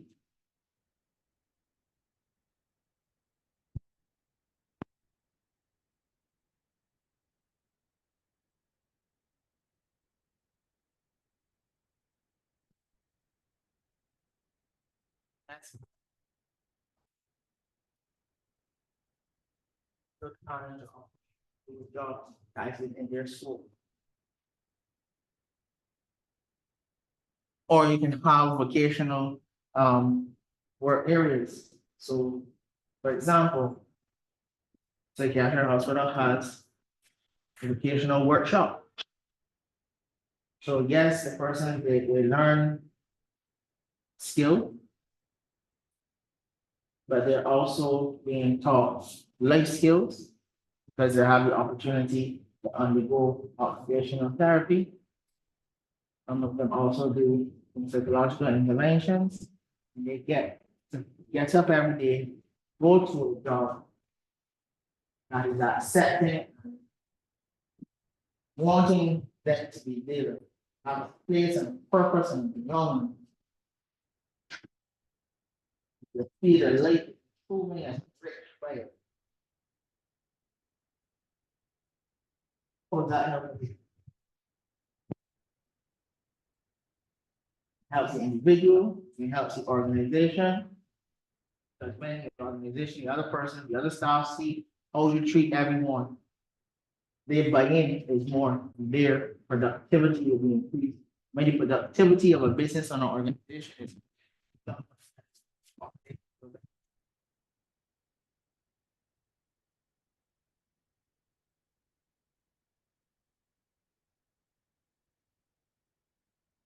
Yes, we have the workplace policy on 2019, but I am advocating for the mental health and substance abuse workplace policy. We need to highlight particularly of mental health and substance abuse in any workplace. And not clothe it with everything else, because it is significant enough. And it will have a large enough impact. It is. And you don't have that environment that encourages someone's mental health. Worse here, you have an environment that adds to a mental health. So it holds that policy, they said, a policy in mental health policy and substance abuse policy, workplace is not just a piece of paper, it's not, it's supposed to be operated, it's supposed to be a living document. Something that is operated, operational. So training for the managers is an ongoing process. Training for the staff is an ongoing process. Ensuring that the person can help is an ongoing process. The work accommodation and support at work is an ongoing process. The review of the policy and the measures inside the policy itself is an ongoing process that requires the involvement of the staff.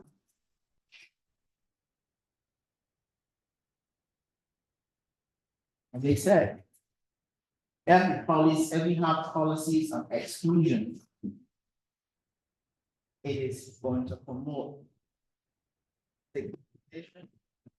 If we have policies inclusion, it has the effect of reducing stigmatization in society.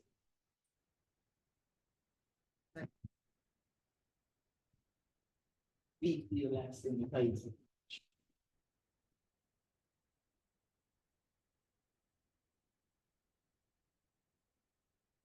Oh, but also add, these are not necessarily all the words of Dr. Chase. These words and these things have been researched and produced in these two documents for health evaluation. World Health Organization. Don't say that Dr. Chase says so.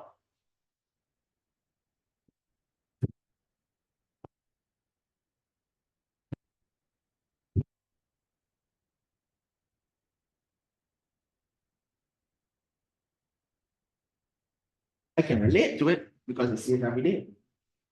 I think all of us can relate to it because we see it every day. So having workplace policy, mental health, substance. It's not different. It's wrong.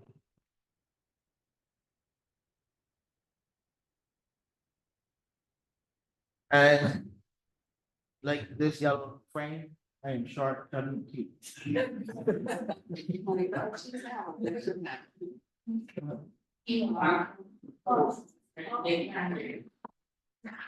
That's some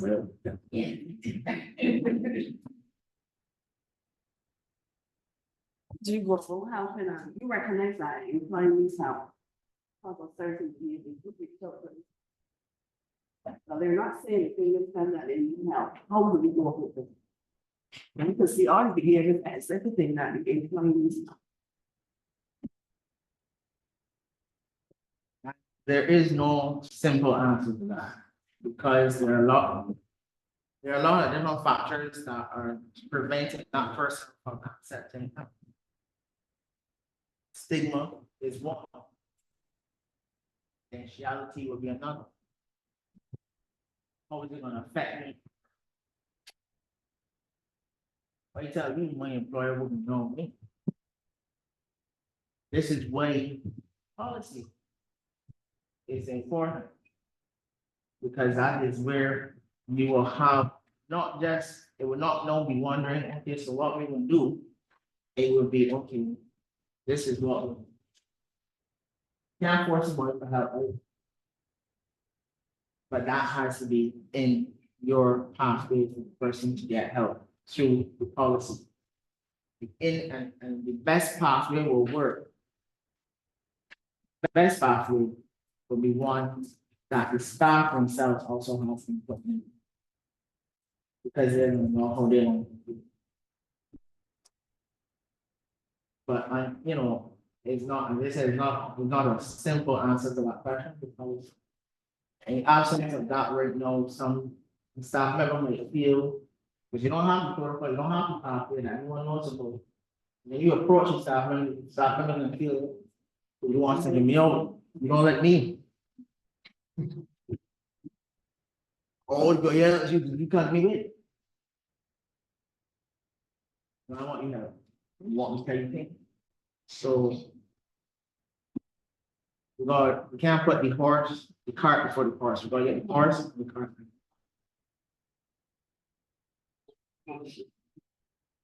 And I think we do a lot of the things, for example, here, but I don't think, because we don't have it written down, we don't have that written down, we don't have a policy of standardization of everything, and the staff knowing about it is where we need to work. And we will lead. Notice my line of words have said. We will lead the premier mental health institution in Barbados in that.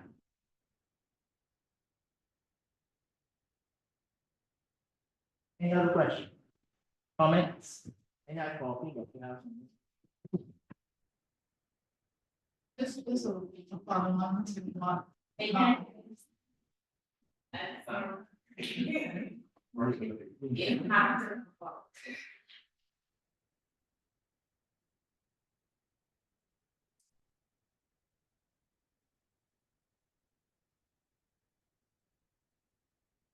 Good afternoon. Just to follow on to what she said, can you not work from a different angle? If you have somebody, if you identify somebody in your workplace that clearly needs help, can you not work from a different angle if they're not willing to accept help, as in go to therapists or whatever?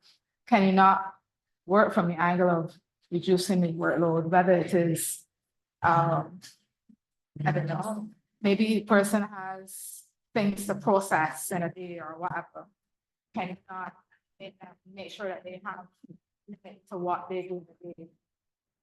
Things like that, because if you see a person's mental health is obviously diminishing because of the amount of work that they're pushing, you have to make it happen, because then it's going to still affect the other workers in the workplace at some point. Because suppose that person is the same personality type who will push themselves and then nothing, So what I would suggest is that most cases, persons may have at least one person in the institution or in the organization that they have some level of rapport with. And that person, they recognize particularly, can be used to have that discussion, to come along with them, to have that discussion. So not just to say, okay, but we're gonna reduce the workload, because the other thing we are presuming what is the issue. We have to invite that person in a safe, confidential environment, neutral environment. To say, well, I have recognized, is there anything we at work can come there and do? Even an open question to the person to what they think they need, because the best help that individual, the most knowledgeable person in the room at the time is that individual. Not the phone, make it AWS you. So the first step in most cases, and it would usually be even in the policy of a pathway. The first have that conversation with that individual, a one-on-one. Not a 1 and 4, a 1 and 3. Because then the power balance is different. You walk into the room and start looking at it. I can get defensive. A 1-on-1. Recognize these things. Then we can help, let them know what resources the organization has to help them if they need to. And you give them the space to learn. If they don't well, and sometimes if you're confronting something that they themselves don't want to necessarily accept, give them an opportunity. Set up another meeting with them in 2 days, in 3 days, check in. Okay, they decide, okay, well, I'm gonna go to, for example, network services and have a conference. In a week or 2 weeks, just invite them informally, they don't update. We don't know how they're doing.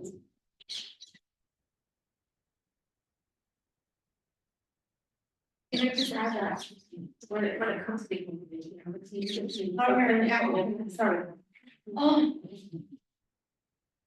Just going to add that sometimes the confidentiality is not by management, but confidentiality. They go and tell people, well, management do this and they say this and that, and then they're the culprit, but. So I just want. Yes.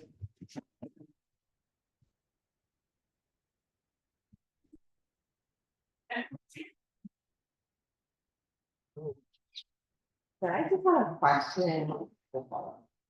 So you said that 70 approximately 7. Some kind of functional issue.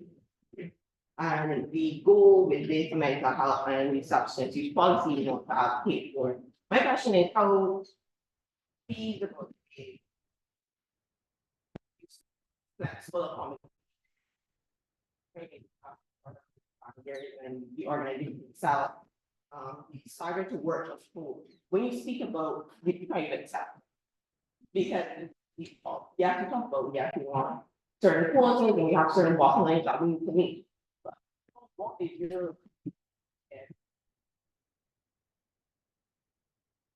your solution to trying to shift from the bottom line to the person that is in front of them and deal with there? Because you have a situation where you're trying to have to start your control. Well, why, as a public sector person, why should I allow someone to come back to work where you only working 2-3 days a week, when I only 5 days a week or 6 days? All of that, especially to the company. Bottom line, as you're mentioning, what your policy is going to directly target. So, one, the bottom line will always be bottom line. So that is the organization, or that is the goal of business. Right. So you have to, it's how you sell it. You have to person and how it. So, if I know that this person just came out of rehab and I've been supporting them into coming back into a phase of growth, eyes are on me. The other co-workers, other staff are saying, I am treating this person. If I ill treat them or callous important. And therefore, your productivity goes down, your bottom line goes down. If you do these measures, it's not a direct link to money. Increasing bottom line, but there's an indirect link to increasing bottom line because you increase staff. Staff morale means both. Increase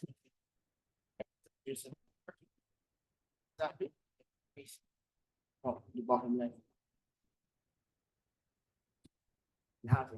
It's always about the bottom line. If you have and work in environment and staff are motivated, encouraged, feel as an important part of this organization and function in getting it out there, I'm not just gonna come work and say, all right, well, you want to work. I can make sure that what you want to do is done.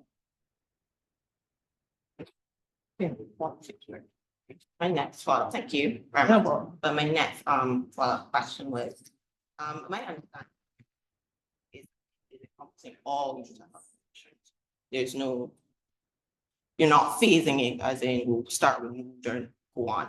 But my question is, how are we going to implement this policy in particular with certain like psychotic disorders, any like conduct disorders, or outbursting, say, cluster A or B personality disorders? How is your policy going to, again, still, one, keep the confidentiality of patient, which you alluded to before, but also, again, advertising of how do you train them? How would you train persons to say, okay, yes, this person identify these triggers in this person, in a patient. How are you going to train them to not only keep that to themselves, but not go around just looking for everyone else and saying, well, you might got that too. You might not creating that hostility and almost persecutoriness in the workplace. Right. So, deal with the last part first. In any policy such as this, you have to be built in confidentiality. So anyone that's going to be involved in the process, that is all the workers, there's a confidentiality. Understanding. A breach of confidentiality has then to be followed by has to be pressed. Okay. Of course, not everything, because information gets out, doesn't necessarily mean that it's a breach of confidentiality either, because I could just be telling someone else what's happening with me. Or it is blatantly obvious by most persons that something's happening. In the policy itself, mental health is the health. No, I'm not gonna advocate and tell persons, oh, they're severe and their conditions are severe and but. Because of the nature of, I was in court 2 years ago and yes, they wanted me to say, yes, he has a severe mental illness. He has a mental illness. You're suggesting. Right? And so therefore we're not, yet again, if he's sitting on these categories, okay, well, mood, anxiety, and psychotic, what are we doing? We are actually stigmatizing each of those groups. Also, it's not that level of education that you're training the persons in to say, okay. You're training the persons, yes, about mental illness and the mental illnesses. Okay? But the policy is not just about, because you're speaking, I think you're confused with identifying or understanding that there's a problem. When they identify or you realize, okay, well, there's an issue here, there's a pathway for the person to address that. And that pathway will look different for one because it will be individualized for the particular person. But also, You're teaching them about. So- When it, like, as you said, the classifications and. so your information, you're giving information to staff about mental health conditions. That's two things. You educate them to recognize it for themselves, to help friends, and also for them to realize that it is not a scary big bad one. So you're looking at reducing how changing of the view. It's like example, schizophrenia, on the word, or like something like schizo, or the split personality, or the come kill me. Right? So that is where information for everyone, training when you're giving information goes about. Right? You're understanding, okay, well, this is what mental illness is, and these are different types of mental illnesses. And more overarchingly than that, this is mental health, mental wellness. And these are, okay, and these things could put you at risk of mental ill health. Right? And from that, information, they said again, support the person, but they also get stuff. But this is not. This person's gonna do this. You get to understand the illness, you get to also understand probably a little better someone who may be going through that issue. Know where they can support this. And through that, living with it, understanding it, being with someone with a mental illness, gets you to realize this is not a mental illness. This is Joe. And he's go through something. Thank you. Thank you very much. Oh. Thank you, Dr. Chief. You will have some time at the end to go through some more discussion, as I put it.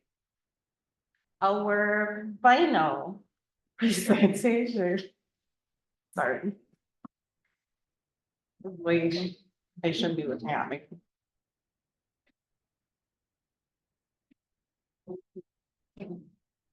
Our final presentation is from another one of our own, Mrs. Janet Haddock. She is a registered nurse and a registered mental health nurse here at the psychiatric hospital, and she's a former nursing assistant in A&E at QEH, so she understands high pressure situations very well. She identifies one of her goals is to be the change that she wants to see in the world, in her professional as well as her personal life. And her best achievement is becoming a qualified nurse despite the adversity in life.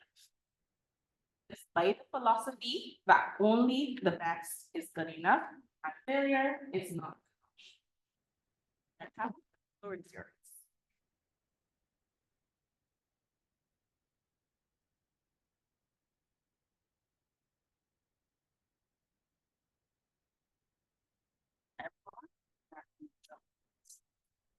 First, I would like to thank my husband, who is in the audience, as well as their mom person, and my two daughters, who should be on the Zoom, as well as some extended family members in the form of my sisters-in-law. Thank you all very much for the moral support. Dr. Chase, I embrace everything that you said there, and actually said some things that I hold very dear. But my purpose here this afternoon, as I was asked, is to come and give a story as to my journey as a person having mental health challenges and finding myself over on the other side of the fence as in working as two institutions. When Mr. Lewis approached me about speaking, I was briefly hesitant because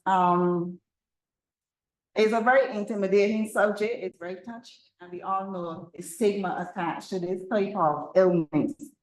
To come before an audience and speak on such a delicate topic, yeah, I was hesitant. But with the blessing of my family, here I am today. And when he actually called there and said that the venue had changed, that caused a little bit more anxiety. Because a little close to home. But being the person that I am, where if I give a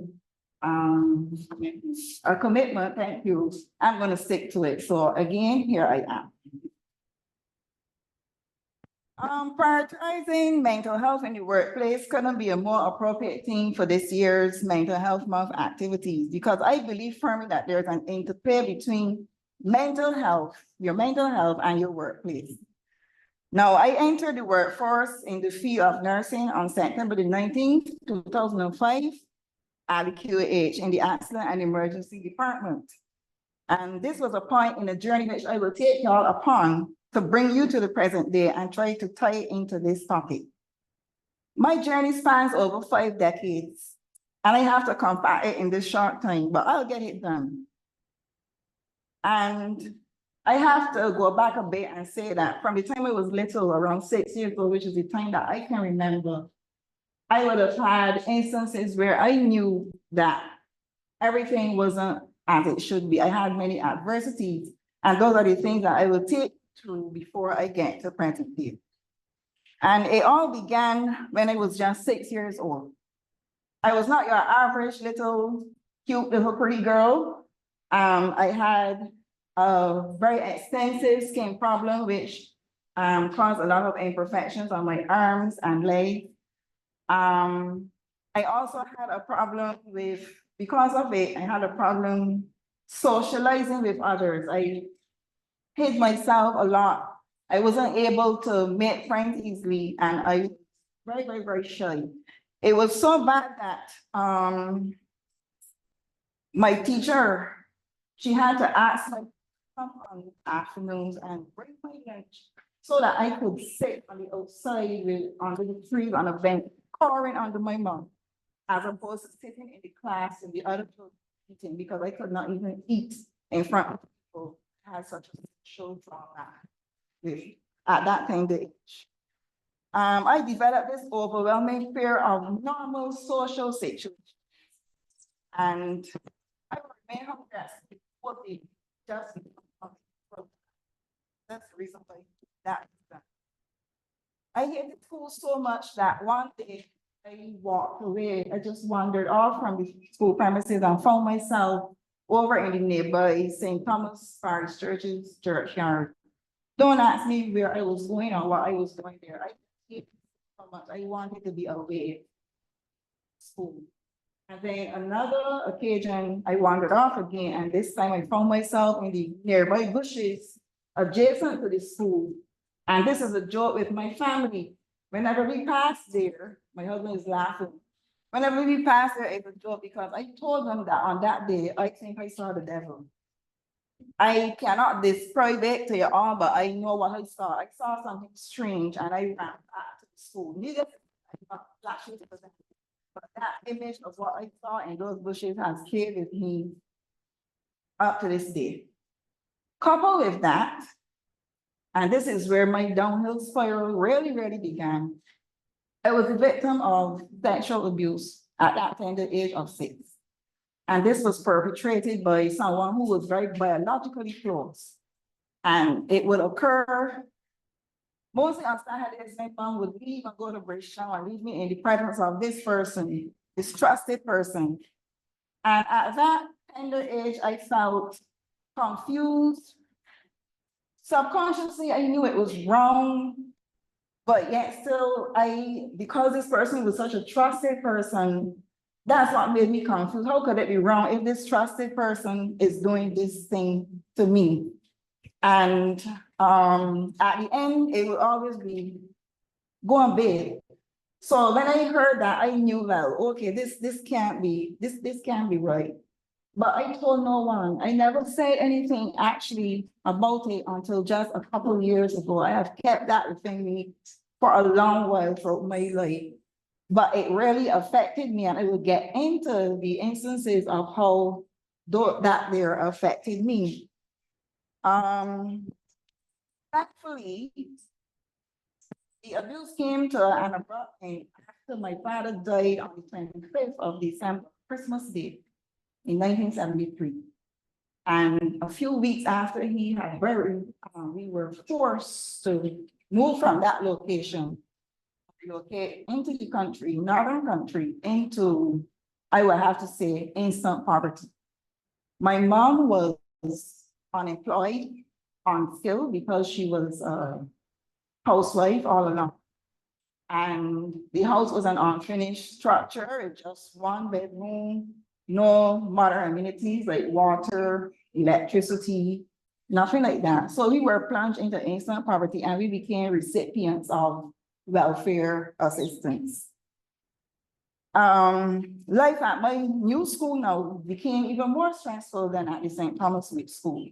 I was the target of cruel jokes because children who knew of my dire social position in terms of our poverty, they would make jokes of it. And they would tease me about wearing welfare shoes because everybody knew welfare shoes because all the children on welfare had on the same type of shoes. So it was quite obvious, yeah, she got on welfare shoes, and that was a big joke among the kids. We all know that kids can be very cruel to one another. Coupled with that, my mom had all boys prior to me and had not a clue of how to do a girl's hair. So my head used to be flying 3 or 4 big grandmother plaits and flying all over the place in different directions, hard and knotty. And these children would say, that hair won't come with a steel brush and, you know, stuff like that. And to make it worse, I had a younger brother who I affectionately called Little Boy. He was 2 years younger than me. I was 6 and he was 4. And he attended the boys' school further up from where I attended. And every evening he would be incontinent of urine and feces. He was intellectually different from children. Yeah. And every evening he would be incontinent of urine and feces. And our cousins would bring him down the hill to eat. Long trek. And at that tender age, it was a responsibility of me to walk with clothes every single day to change him when he came down on evening. And every wipe that I did when I tried to like bathe him off, the little children would be and made a lot of sport at us and stuff like that. To be quite honest, I was thankful when I eventually sat 11 plus exam and left that school and left that situation because my little girl had that situation and was transferred to a different school. Anymore. However, secondary school was no different. My social anxiety heightened. I now had to travel by bus, and for some strange reason that brought tremendous trepidation to me. I would be late for school almost every day because I would let every bus pass if it didn't have a seat. And even if it had a seat, my seat had to be at the back because I was afraid to sit with anybody to my left, anybody to my right, or anybody at the back of me that can look onto me. So almost every day, I was late for school because I let every bus pass. And sitting beside a man in the bus, my hands would tremble, beads of sweat would just come to my forehead and roll right down into my neck, into my back. I was a woman and I would press the bell when that happened and I would get out. So I always had that trepidation of being in public places, especially by myself. My social, I was still reeling from the social effects of poverty. Many days I had very little lunch money, none at all. And if I did have lunch, it would be most of the times just bread and butter because mom tried, but things were hard. Again, I found difficulty forming friendships, but I became close to one girl. Her name was Yvette. Yvette was kind of in the same position as me. So what little we ever had on any given day, we shared. And when none of us had anything, well, we bore it together. We just sat together, talked, whatever, and pretend that everything was all well and good. Because I was never the type to complain and tell my woes. I kept it all to myself. But then I started to lash out at around 15 years old. I grew tired of being name calling. I used to be called some very derogatory names about my skin and stuff like that. insult, and I started to retaliate and became aggressive. And disruptive in class, especially in the mathematics lab, because for some reason I just couldn't get math understand. And I remember my teacher at one point in time in one of my disruptive episodes, he said, Janice, you can remain a jackass all the days you life in this class, step out.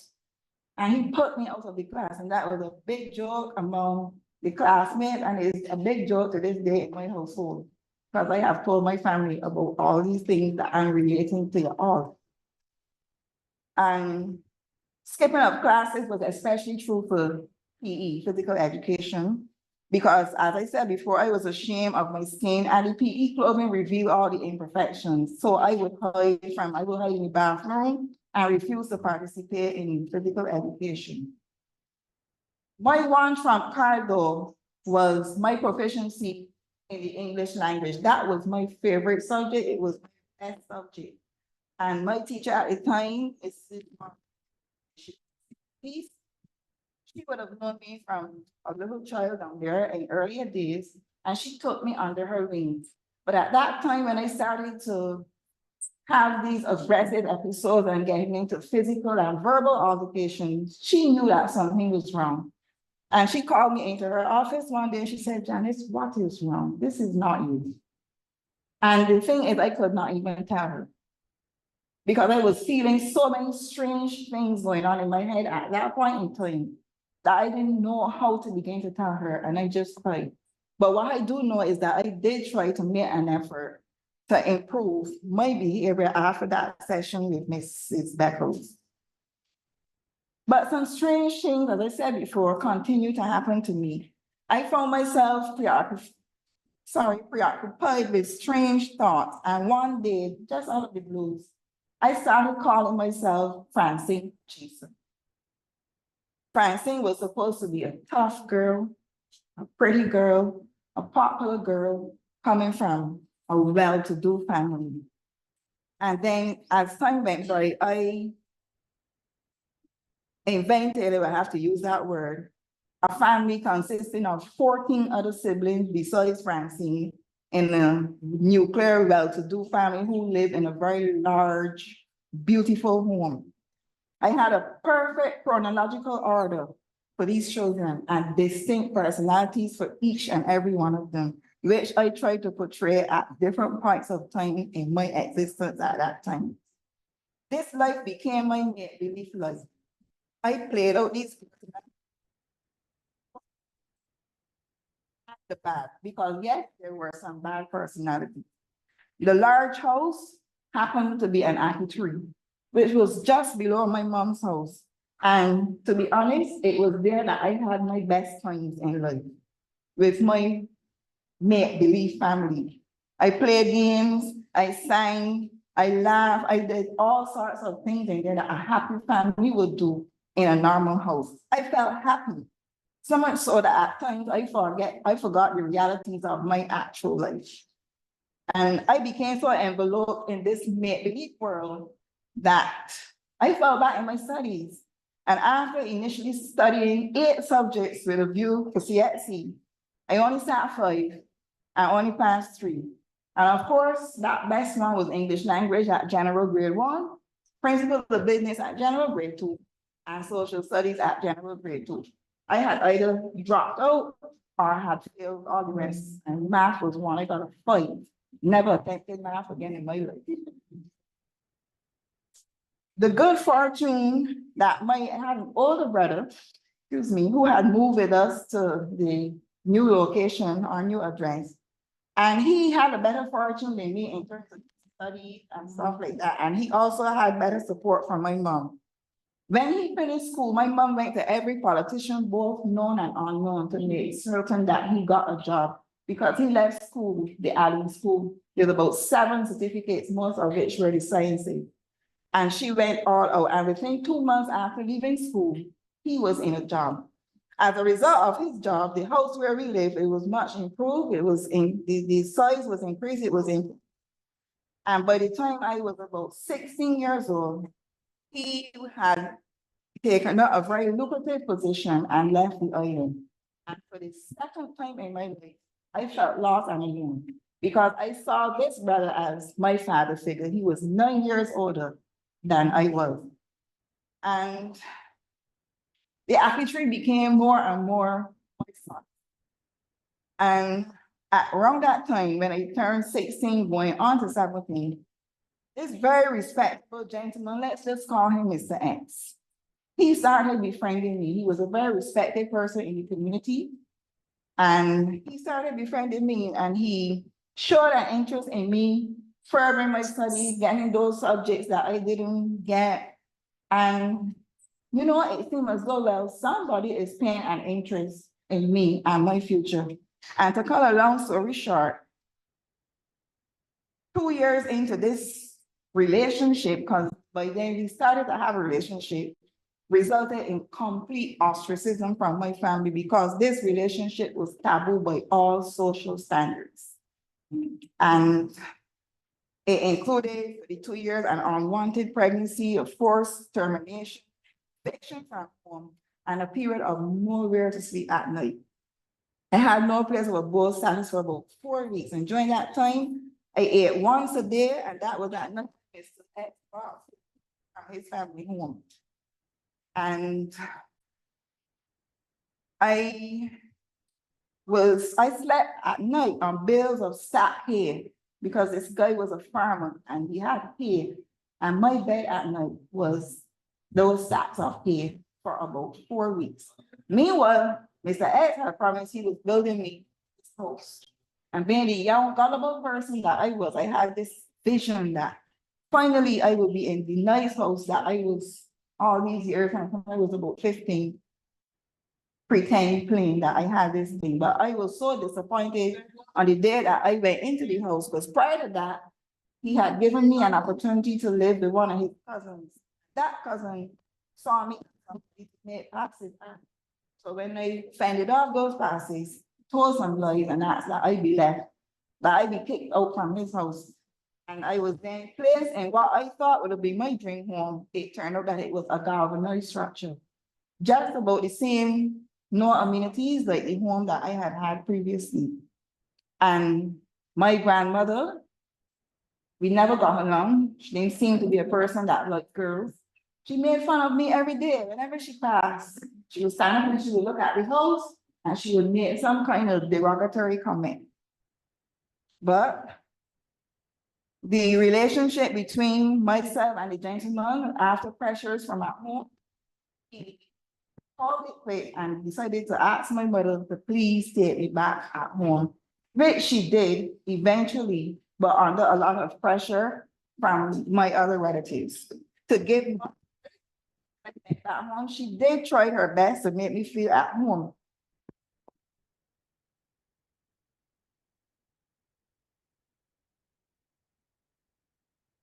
Most of the months, lost a lot of weight. I was already small, so y'all can imagine how it looked. I would have sudden loud outbursts of screaming, especially at night, and in general, I just felt like I was just losing my mind. The relationship between mom and my grandmother, as I said before, deteriorated because Gran was upset that mom had taken me back home. And Gran would drop remarks to me whenever mom wasn't around. Remarks that when she was confronted about it, she would deny it. So I had always looked like I was the liar and I would start stirring up strife. I started to, then the Francine Hutchinson that I told you all about before, that personality took over. Francine Hutchinson was the violent one. So I started throwing stones, breaking up stuff, threatening to set fire to the house, unmentionable things. I started having nightmares about an unborn baby and developed guilty feelings about the forced termination. And then it happened. I made my first attempt, as the young people would say, to unalive myself. And this was at the age of 18. And I was hospitalized at the QEH. No visitors except for one lady from the neighboring village. And I did not even interact with her. I hid my face throughout her visit, but credit to her, she stayed. She stayed, she held my hand, she talked with me, and she tried to give me encouragement that life still had a meaning and a purpose. And thus began my first psychiatric referral with Dr. George Meaden at the Queen Elizabeth Hospital Mental Health Services.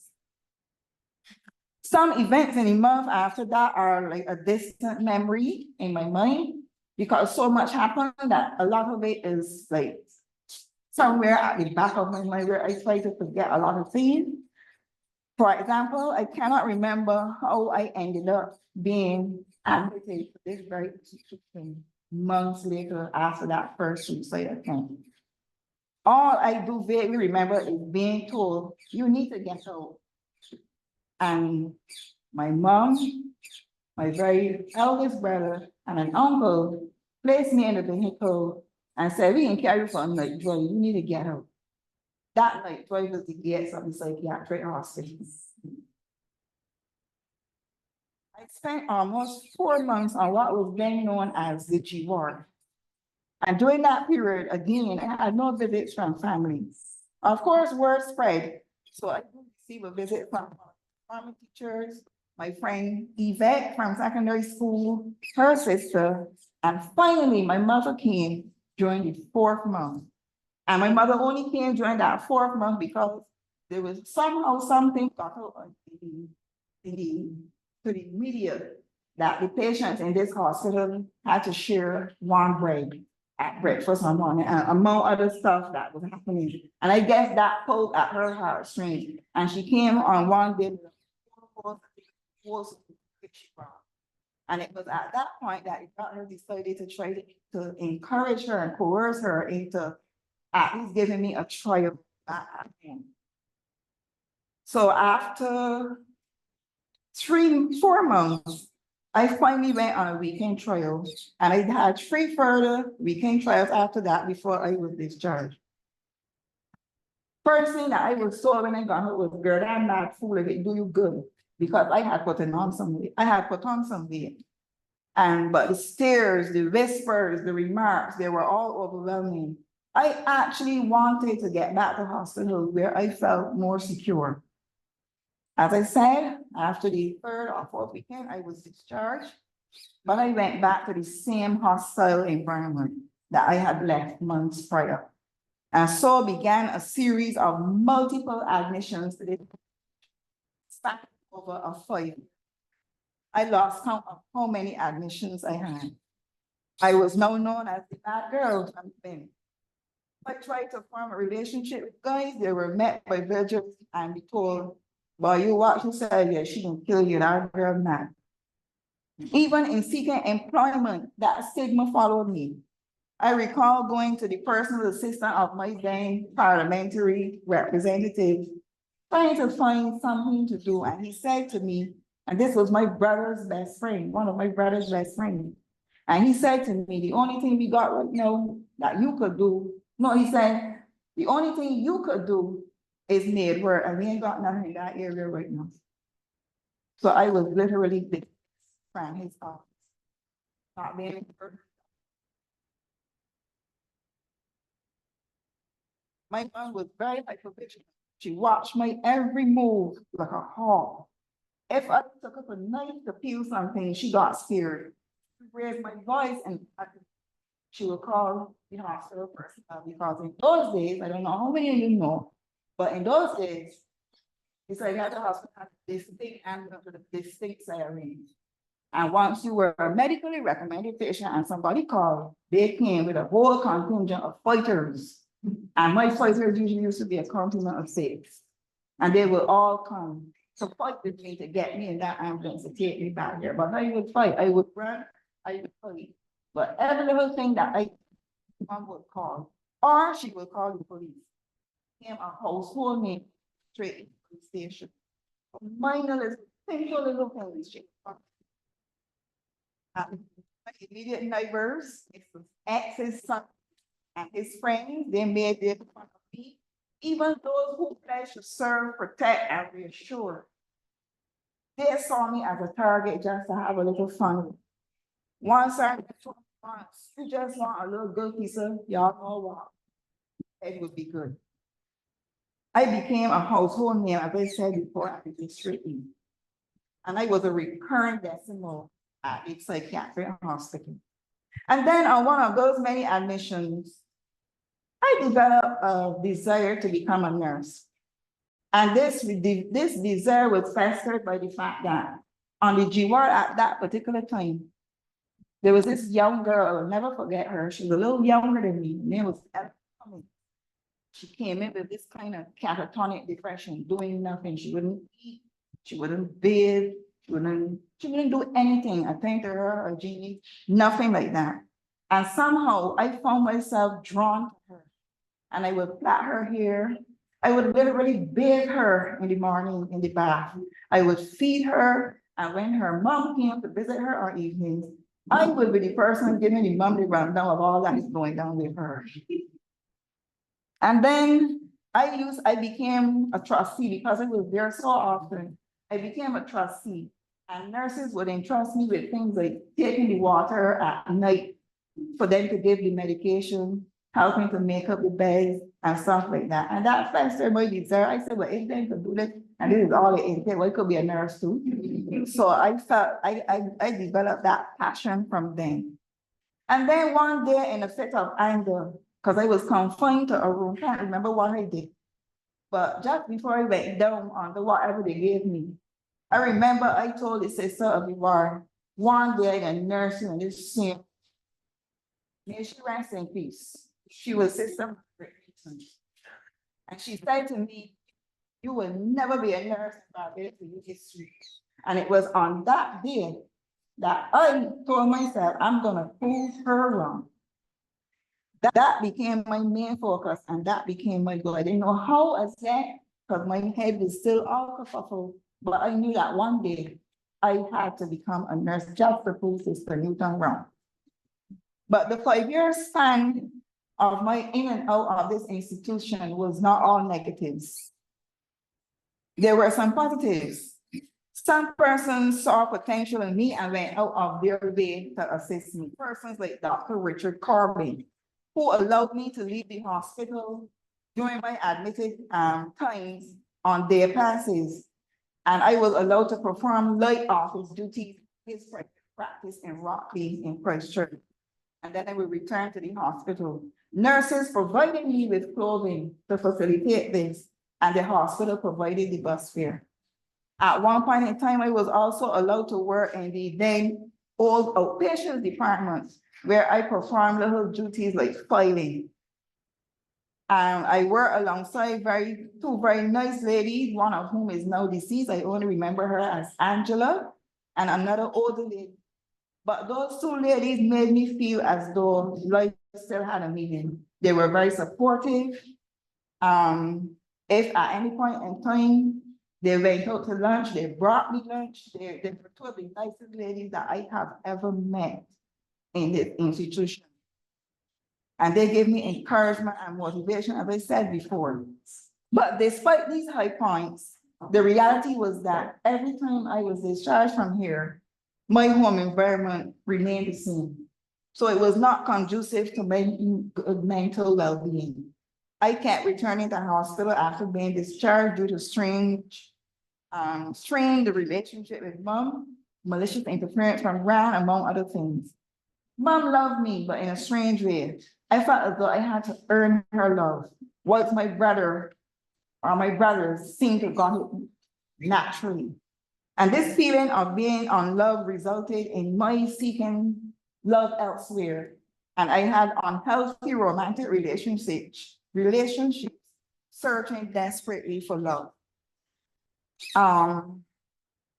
These memories of abuse also make me kind of maladaptive to healthy relationships. And I was even described by some as freaky. My last admission to this day, to this psychiatric hospital, was at the age of 23. And this was 3 months after the birth of my first daughter. That era in itself was another 20 minutes or more, but I will just say that I had no maternal skills whatsoever, or no maternal instinct. I had no patience with the baby. I didn't want to feed the baby. I didn't want to see the baby. It annoyed me when she cried. And eventually my mom took over her care. never lost sight of my desire to become a nurse. So along the way, at some point in time when she was about 3 months old, yes, that was my last admission here. And when I was discharged, she was 9 months old. So I had not seen.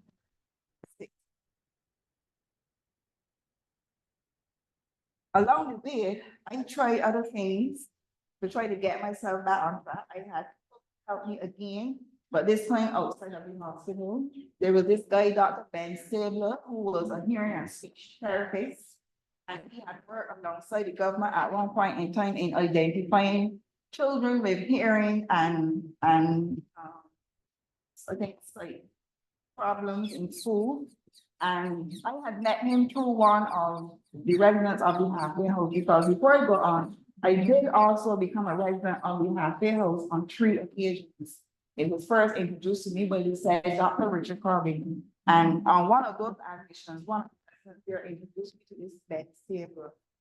And he taught me to use the computer. I went alongside him sometimes at school when he was doing his study in the hearing and speech problem. And in later years, I must say he brought a wonderful testimonial on my behalf, which I have been able to use since then in my acquiring of jobs. In 1994, as I said, I tried many things before I became a nurse. I successfully entered the Barbados Defense Force as a recruit, and I would never forget my number. I was W94280 recruit St. Hill JA, because I was a St. Hill at the time. And the reason why I would never forget that number is because that number was the number that when they punish you, you had to recite that number until you can do it anymore. And I used to get in trouble. I got in trouble from the very first day of recruit. Race square with my nut on the head. Showing me that 9421780 recruit St. Hill JA. And at one point in time, I had done something and I was being punished with tear gas. But it wasn't my one. With all of us, we didn't drill good on that day. So the night when we thought that it was lights out and time to sleep, it was lights on and time to rumble.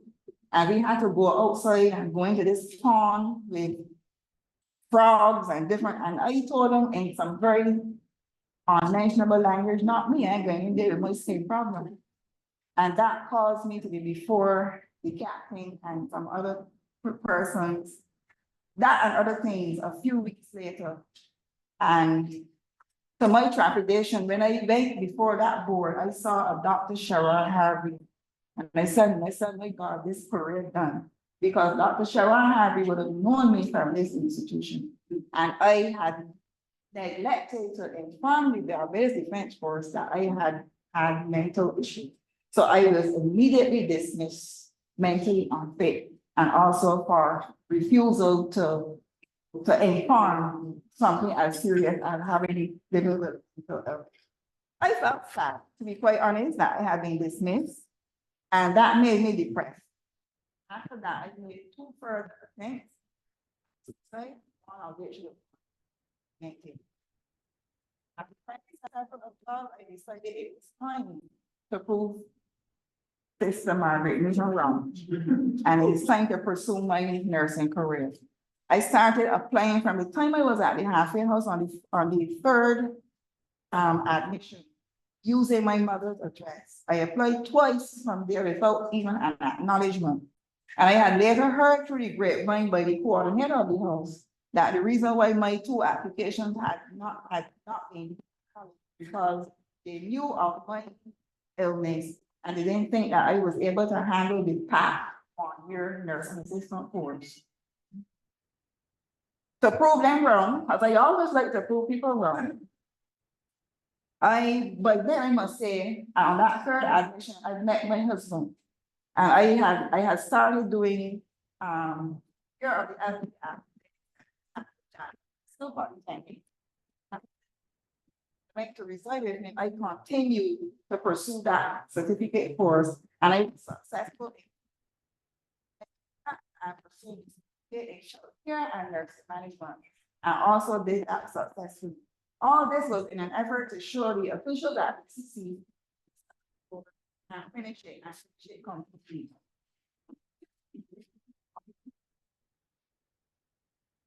On my sixth application to the BCC, I finally got accepted. I must say my husband might have paid a part. There was a lady here by the name of Helen Dean, and he personally thanked her and asked her, do something to help Janice, you know? She's been trying for the longest time. And I don't know if maybe Helen Dean, they do it because of that attempt, I was successful. And in 2004, I was enrolled, I was admitted to the BCC, and 1 year later, I was admitted to the role of nursing assistants with the General Nursing Council. I could now proudly call myself an enrolled nursing assistant.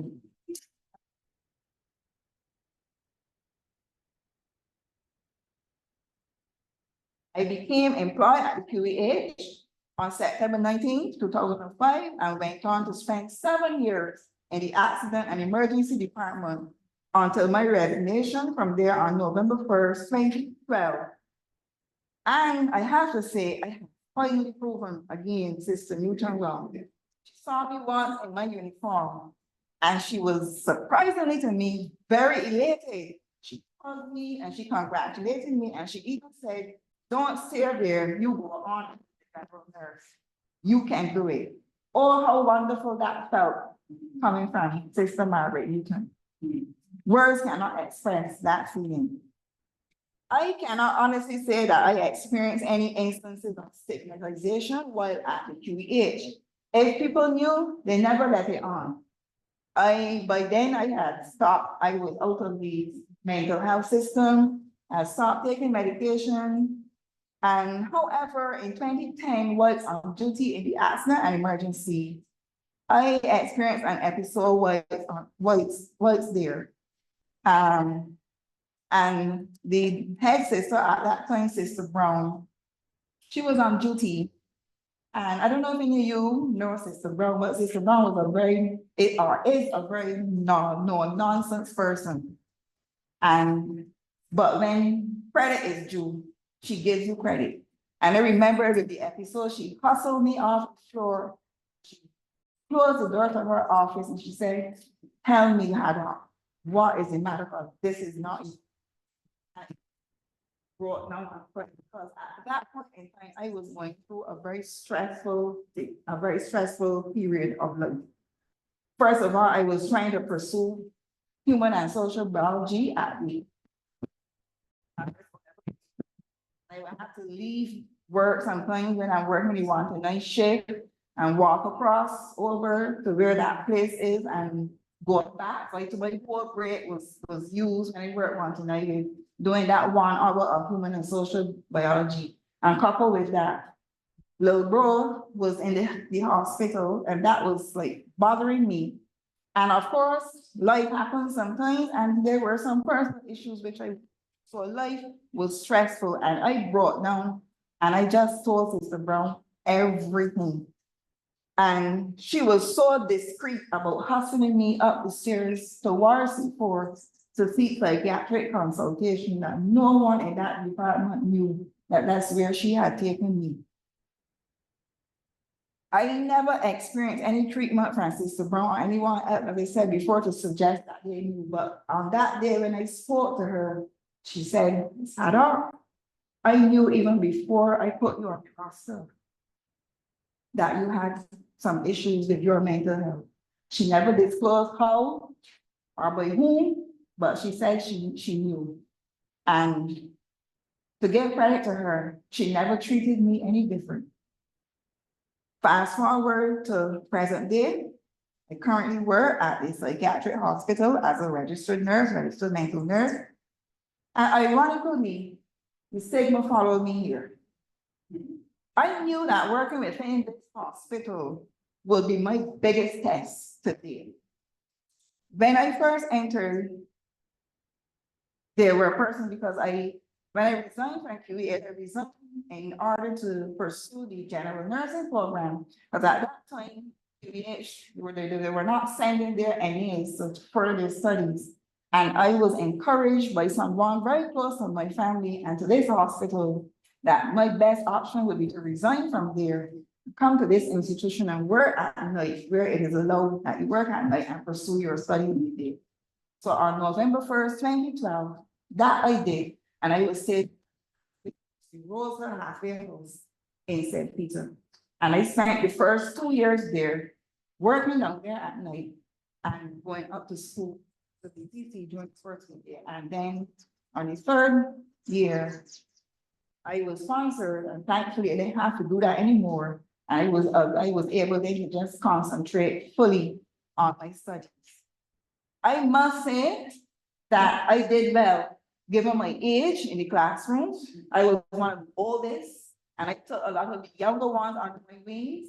There are 2 nurses, one is still here, Miss Shanice Austin. She used to call me Mom, and her best friend, Shanice, who's now at the age, they used to call me Mom, because I took that my wing.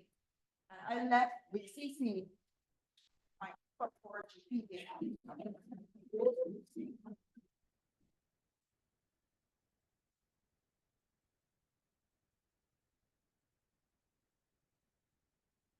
Working here when I had to come out here from the Halfway House, because I was now a registered nurse and I had to come on the wards and function as a staff nurse. The rumors spread. There were still people here that knew me from the other side of the fence many years back when I came. And some of them started the rumors. Even my husband became the target of jokes from some of his subordinates who would tell him about his mad wife when he had to speak to them. Some nursing colleagues even have even expressed skepticism about working with me because, well, I know what she's capable of doing. And on one unit in particular, the story of my history leading to that very first admission to this institution many years ago was actually topic of the ward. That history was divulged by someone who had lived close by back then to a group of nurses in the presence of someone that they didn't know I was close to. And the person told me everything that was said. I had even confided in someone in this institution whom I consider as a friend. And it was that person reportedly once referred to me as that madman. Needless to say, I was very disappointed in because this is a person that I had confided. I once felt so broken that I saw solace of my senior managers, and that's why I say it was not all negatives here. Then I told that person that I felt like self-harm. Person is here, I have to be careful what I say. But the person sprung into action, and she even tried to be you're gonna, I didn't see what you're telling me. And credit to her, she did went through all the procedures. That was the first time that I had to seek psychiatric consultation since I came here for having those types of feelings. That's one of the reasons why at the beginning I said that prioritizing mental health in the workplace could not have come at a better time. I have to say that throughout it all, I have managed to hold my head high and walk proudly as a nurse at this institution. I concluded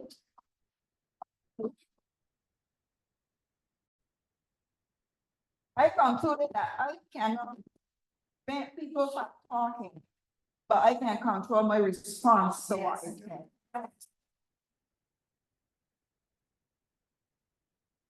I decided that I would let my work ethics do the talking. I became open about my illness. I started telling my story to those who I felt close to. She's not here, but I'm sure she would mind me calling her name, Samantha Clark. She has been an epitome of support for me. And because of her, I started coming out and openly talking about it. And to be quite honest, It lifted a huge load off my shoulders. I no longer had to pretend that I was okay, but even when I wasn't okay. And that was a great load off. That constant feeling of wondering who know and who does not know no longer became a feature in my life. It has not been an easy road, as events have occurred here in this very institution to this day that still affect me mentally. I have had episodes besides that first time when I had to seek consultation with Dr. McLachlan, our chief consultant psychiatrist. And since then, in recent times, I've even had to seek emergency help through the QEH mental health services. To this day, I still attend the outreach of that institution in the mental health area. I am still currently on med. I have good days and I have bad days. Life is no bed of roses, but I have managed to place myself in a position where I can better cope with the challenges that life brings. At times, I find myself stepping into that all too familiar dark place. Now is that I have people on who if I find myself in that position. And if I have to mention another positive, I recall a few years ago going through one of those episodes and feeling so despondent and weary, they know whether to come, go, sick, or stay. And I left my allocated ward and walked to the nursing administration to my then senior sister. I said to her, "Sister, I don't know why I am here, but all I can tell you is that I am mentally drained. I actually feel like resigning, but I have no plan if I resign." And I told her my vacation is about 2 to 3 months away. But if there's anything at all that you can do for me, I don't know what it will be, but I would appreciate it. This was like in the middle of the week. My vacation, as I said, was 2 to 3 months away. And however, due to that sister's compassion and proactive actions, I was granted my vacation leave. Trust me, I needed it. I was able to deal with some of the external stressors that had started to return. And when I came back, I was recharged. I must say, happy continued retirement to you, Sister Black. That was the sister on that day. Gestures like this one mentioned can make a huge difference in the life of a person having mental health challenges in the workplace. Prioritizing mental health is about taking care of your employees, showing empathy, compassion, confidentiality.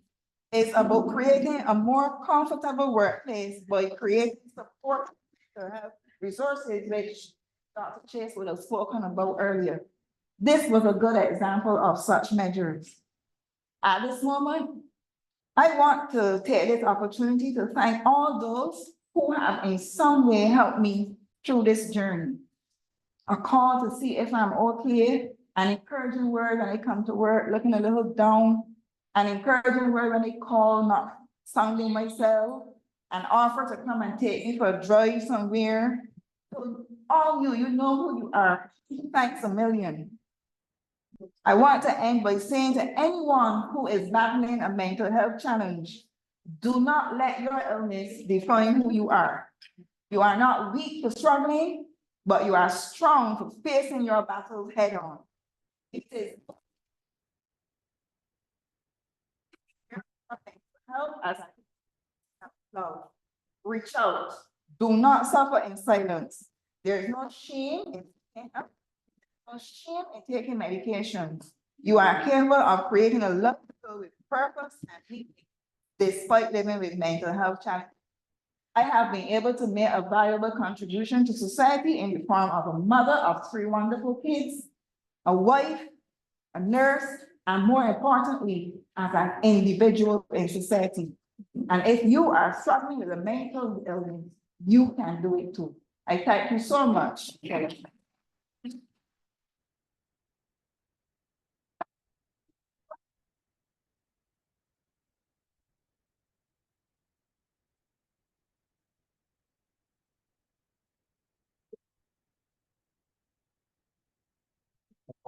Thank you. You're welcome. Can I say something, please? Sure. This, you notice that it has a same for that. This woman is class, big one. I gotta love this woman. Thank you, that's all, hopefully one of these days, in the next couple of years, I can give the same presentation. Thank you. I'm really looking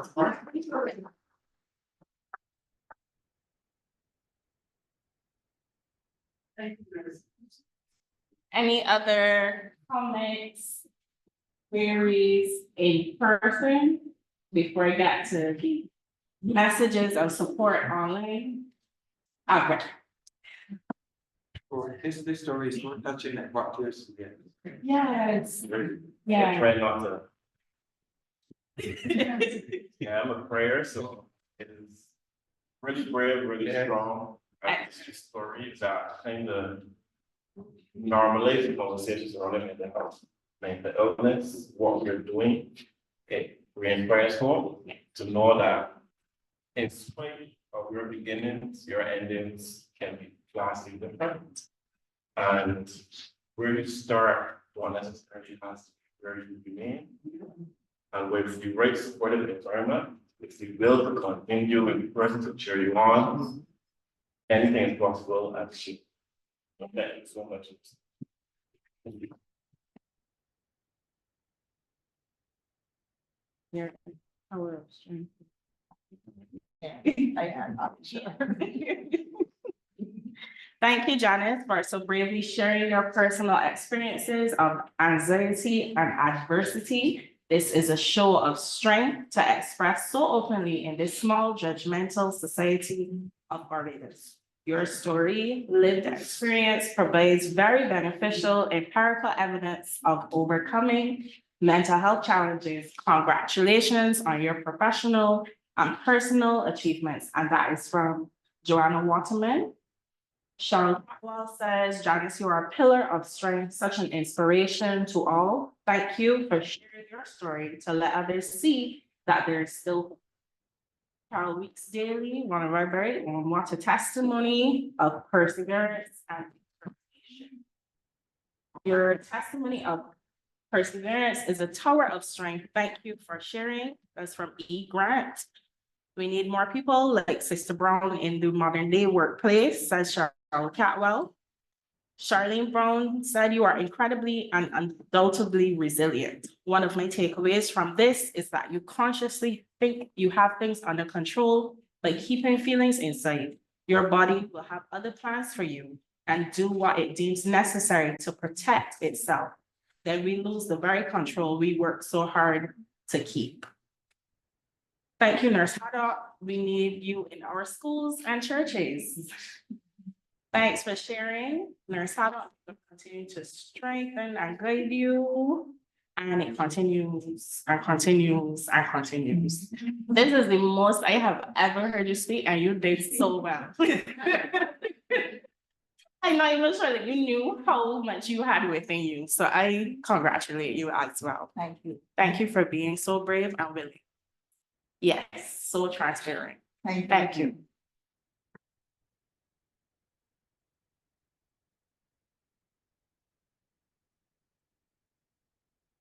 You can see we're here, the still coming on my eyes. We are at the end of our presentation, but we're a bit overrun with time. So quickly, any other questions about the entire day that anybody may have that we can quickly respond to, whether it's in the chat or live in person? Is it Yes. recorded? Yes, it's going to be recorded. I missed half the beginning, but what we do have, especially that powerful one at the end, will be shared to our YouTube channel and we will share the link out. Yes, Nurse Barbara. It's not a question about comment, anything more than Thanks for that. Sure. For this campaign, we'll continue these sessions in various forms. And we will have a contingent of more brave persons like Nurse Haddock and Mr. Farida to share this story and normalize this conversation, because the only days was for too long. Speaking about mental health, mental illness has been too taboo. It should be a conversation that we have at dinner, at break, in the bar, at the beach, that we normalize it. And when the term mental health or the word mental in any format, it should not be a gasp or wondering, what is it? Or like that, I didn't know, or I don't know. And to benchmark the words of Dr. Chase earlier, then so what? Let's focus on how we can help one another. Encourage one another through empathy, compassion, understanding, so that we be our brother's keepers. So I think that's a society. As one of from the very thing that we're doing, we're a village raised a child, we're a village that existed at least in the workplace. To then support one another, body system, to be one another perhaps socially, emotionally, psychologically. Because or it may be our turn today, maybe you, tomorrow maybe me. So let's lunge on reciprocity, let's lunge on humanity. And again, I do thank you for coming, supporting. I do want to engage you, the public, ordinary citizens of Barbados, whether you're in healthcare or not.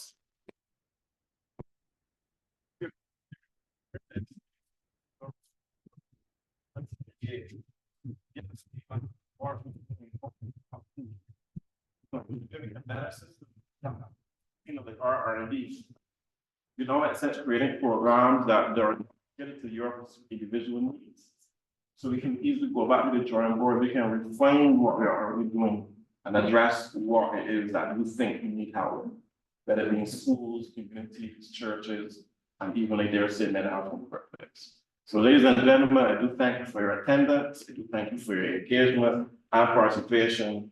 And do enjoy the rest of your evening. We have again some light refreshments again. Some things were a bit topsy-turvy, but get it, and that's just about resilience. You know, it's fast. Many persons are explaining as important to give you a more greater substantial meals, but nonetheless, we're gonna make it work, and we're gonna give thanks to everyone. I also want to take the opportunity to please complete your survey forms in your package and leave them before you go, those persons who do not work here, so that we can get some feedback or what to do next. So if there's anything at all that you do before you leave, please complete your survey form and add it to the nice young lady in the back, Miss Ashanka Ali. And even those persons online,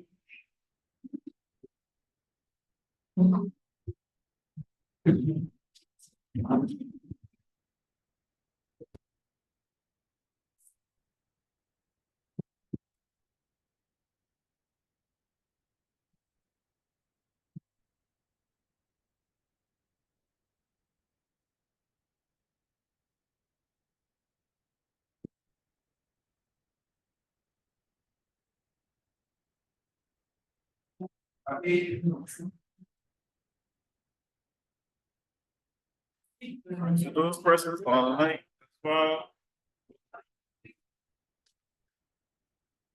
The scan QR code is still up online, if you're tech savvy, you can complete it by the same form. So as soon as you finish or before you can start, go over, help yourself. Thank you for everything, everyone. Thank you.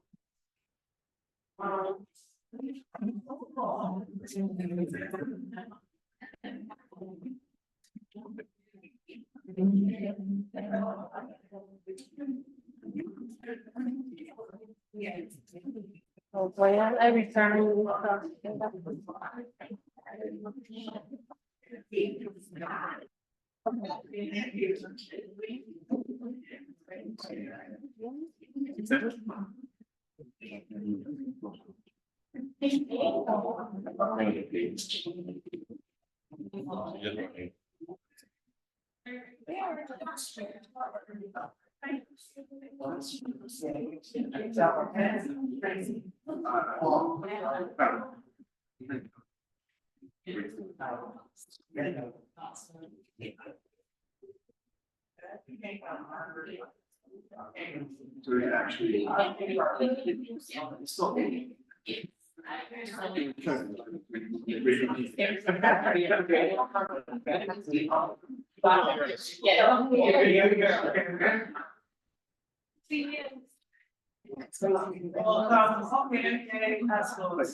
You should have wanted everybody to be a part. Anyway, or the previous one was right, and it's it. That's right.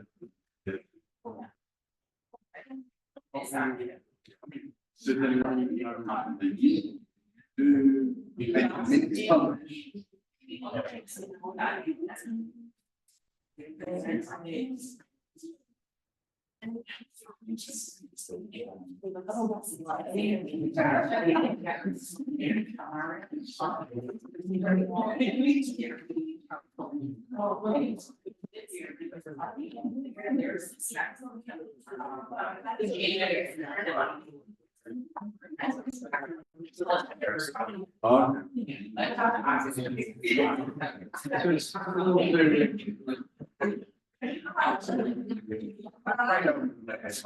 Oh, yes.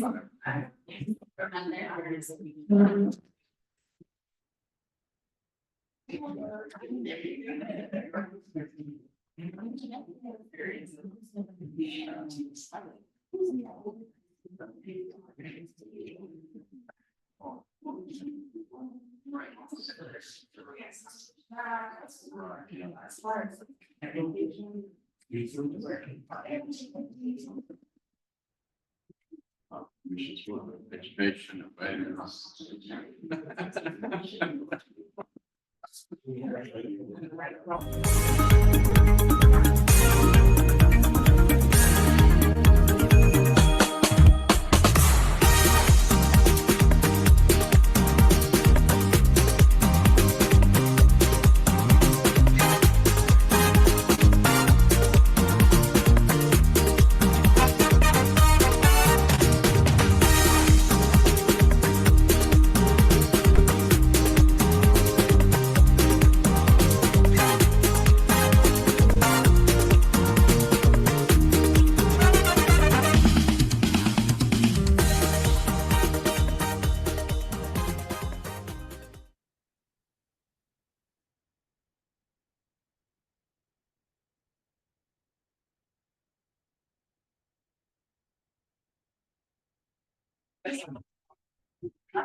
Oh, yo, yo, yo, yeah.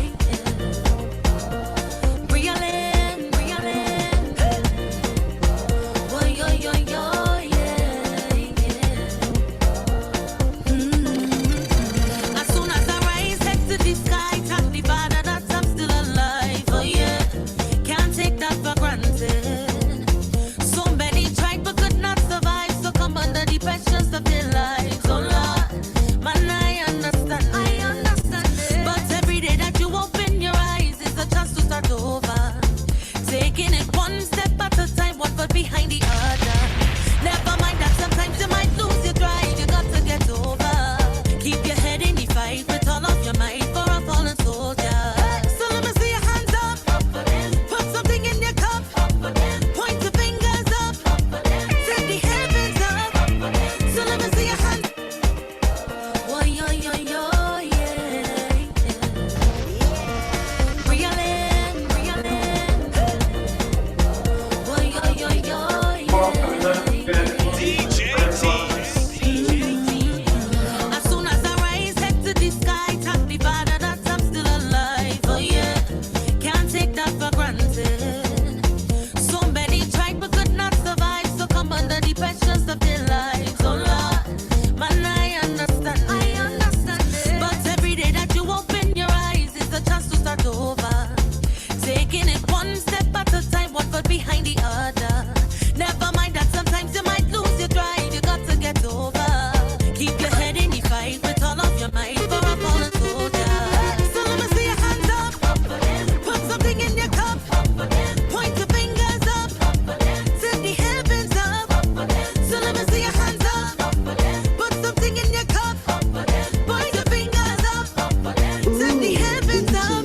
This is we testimony. Yeah. This is we testimony.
wake me up.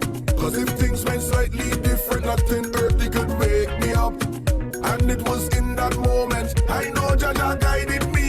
Right now I'm forever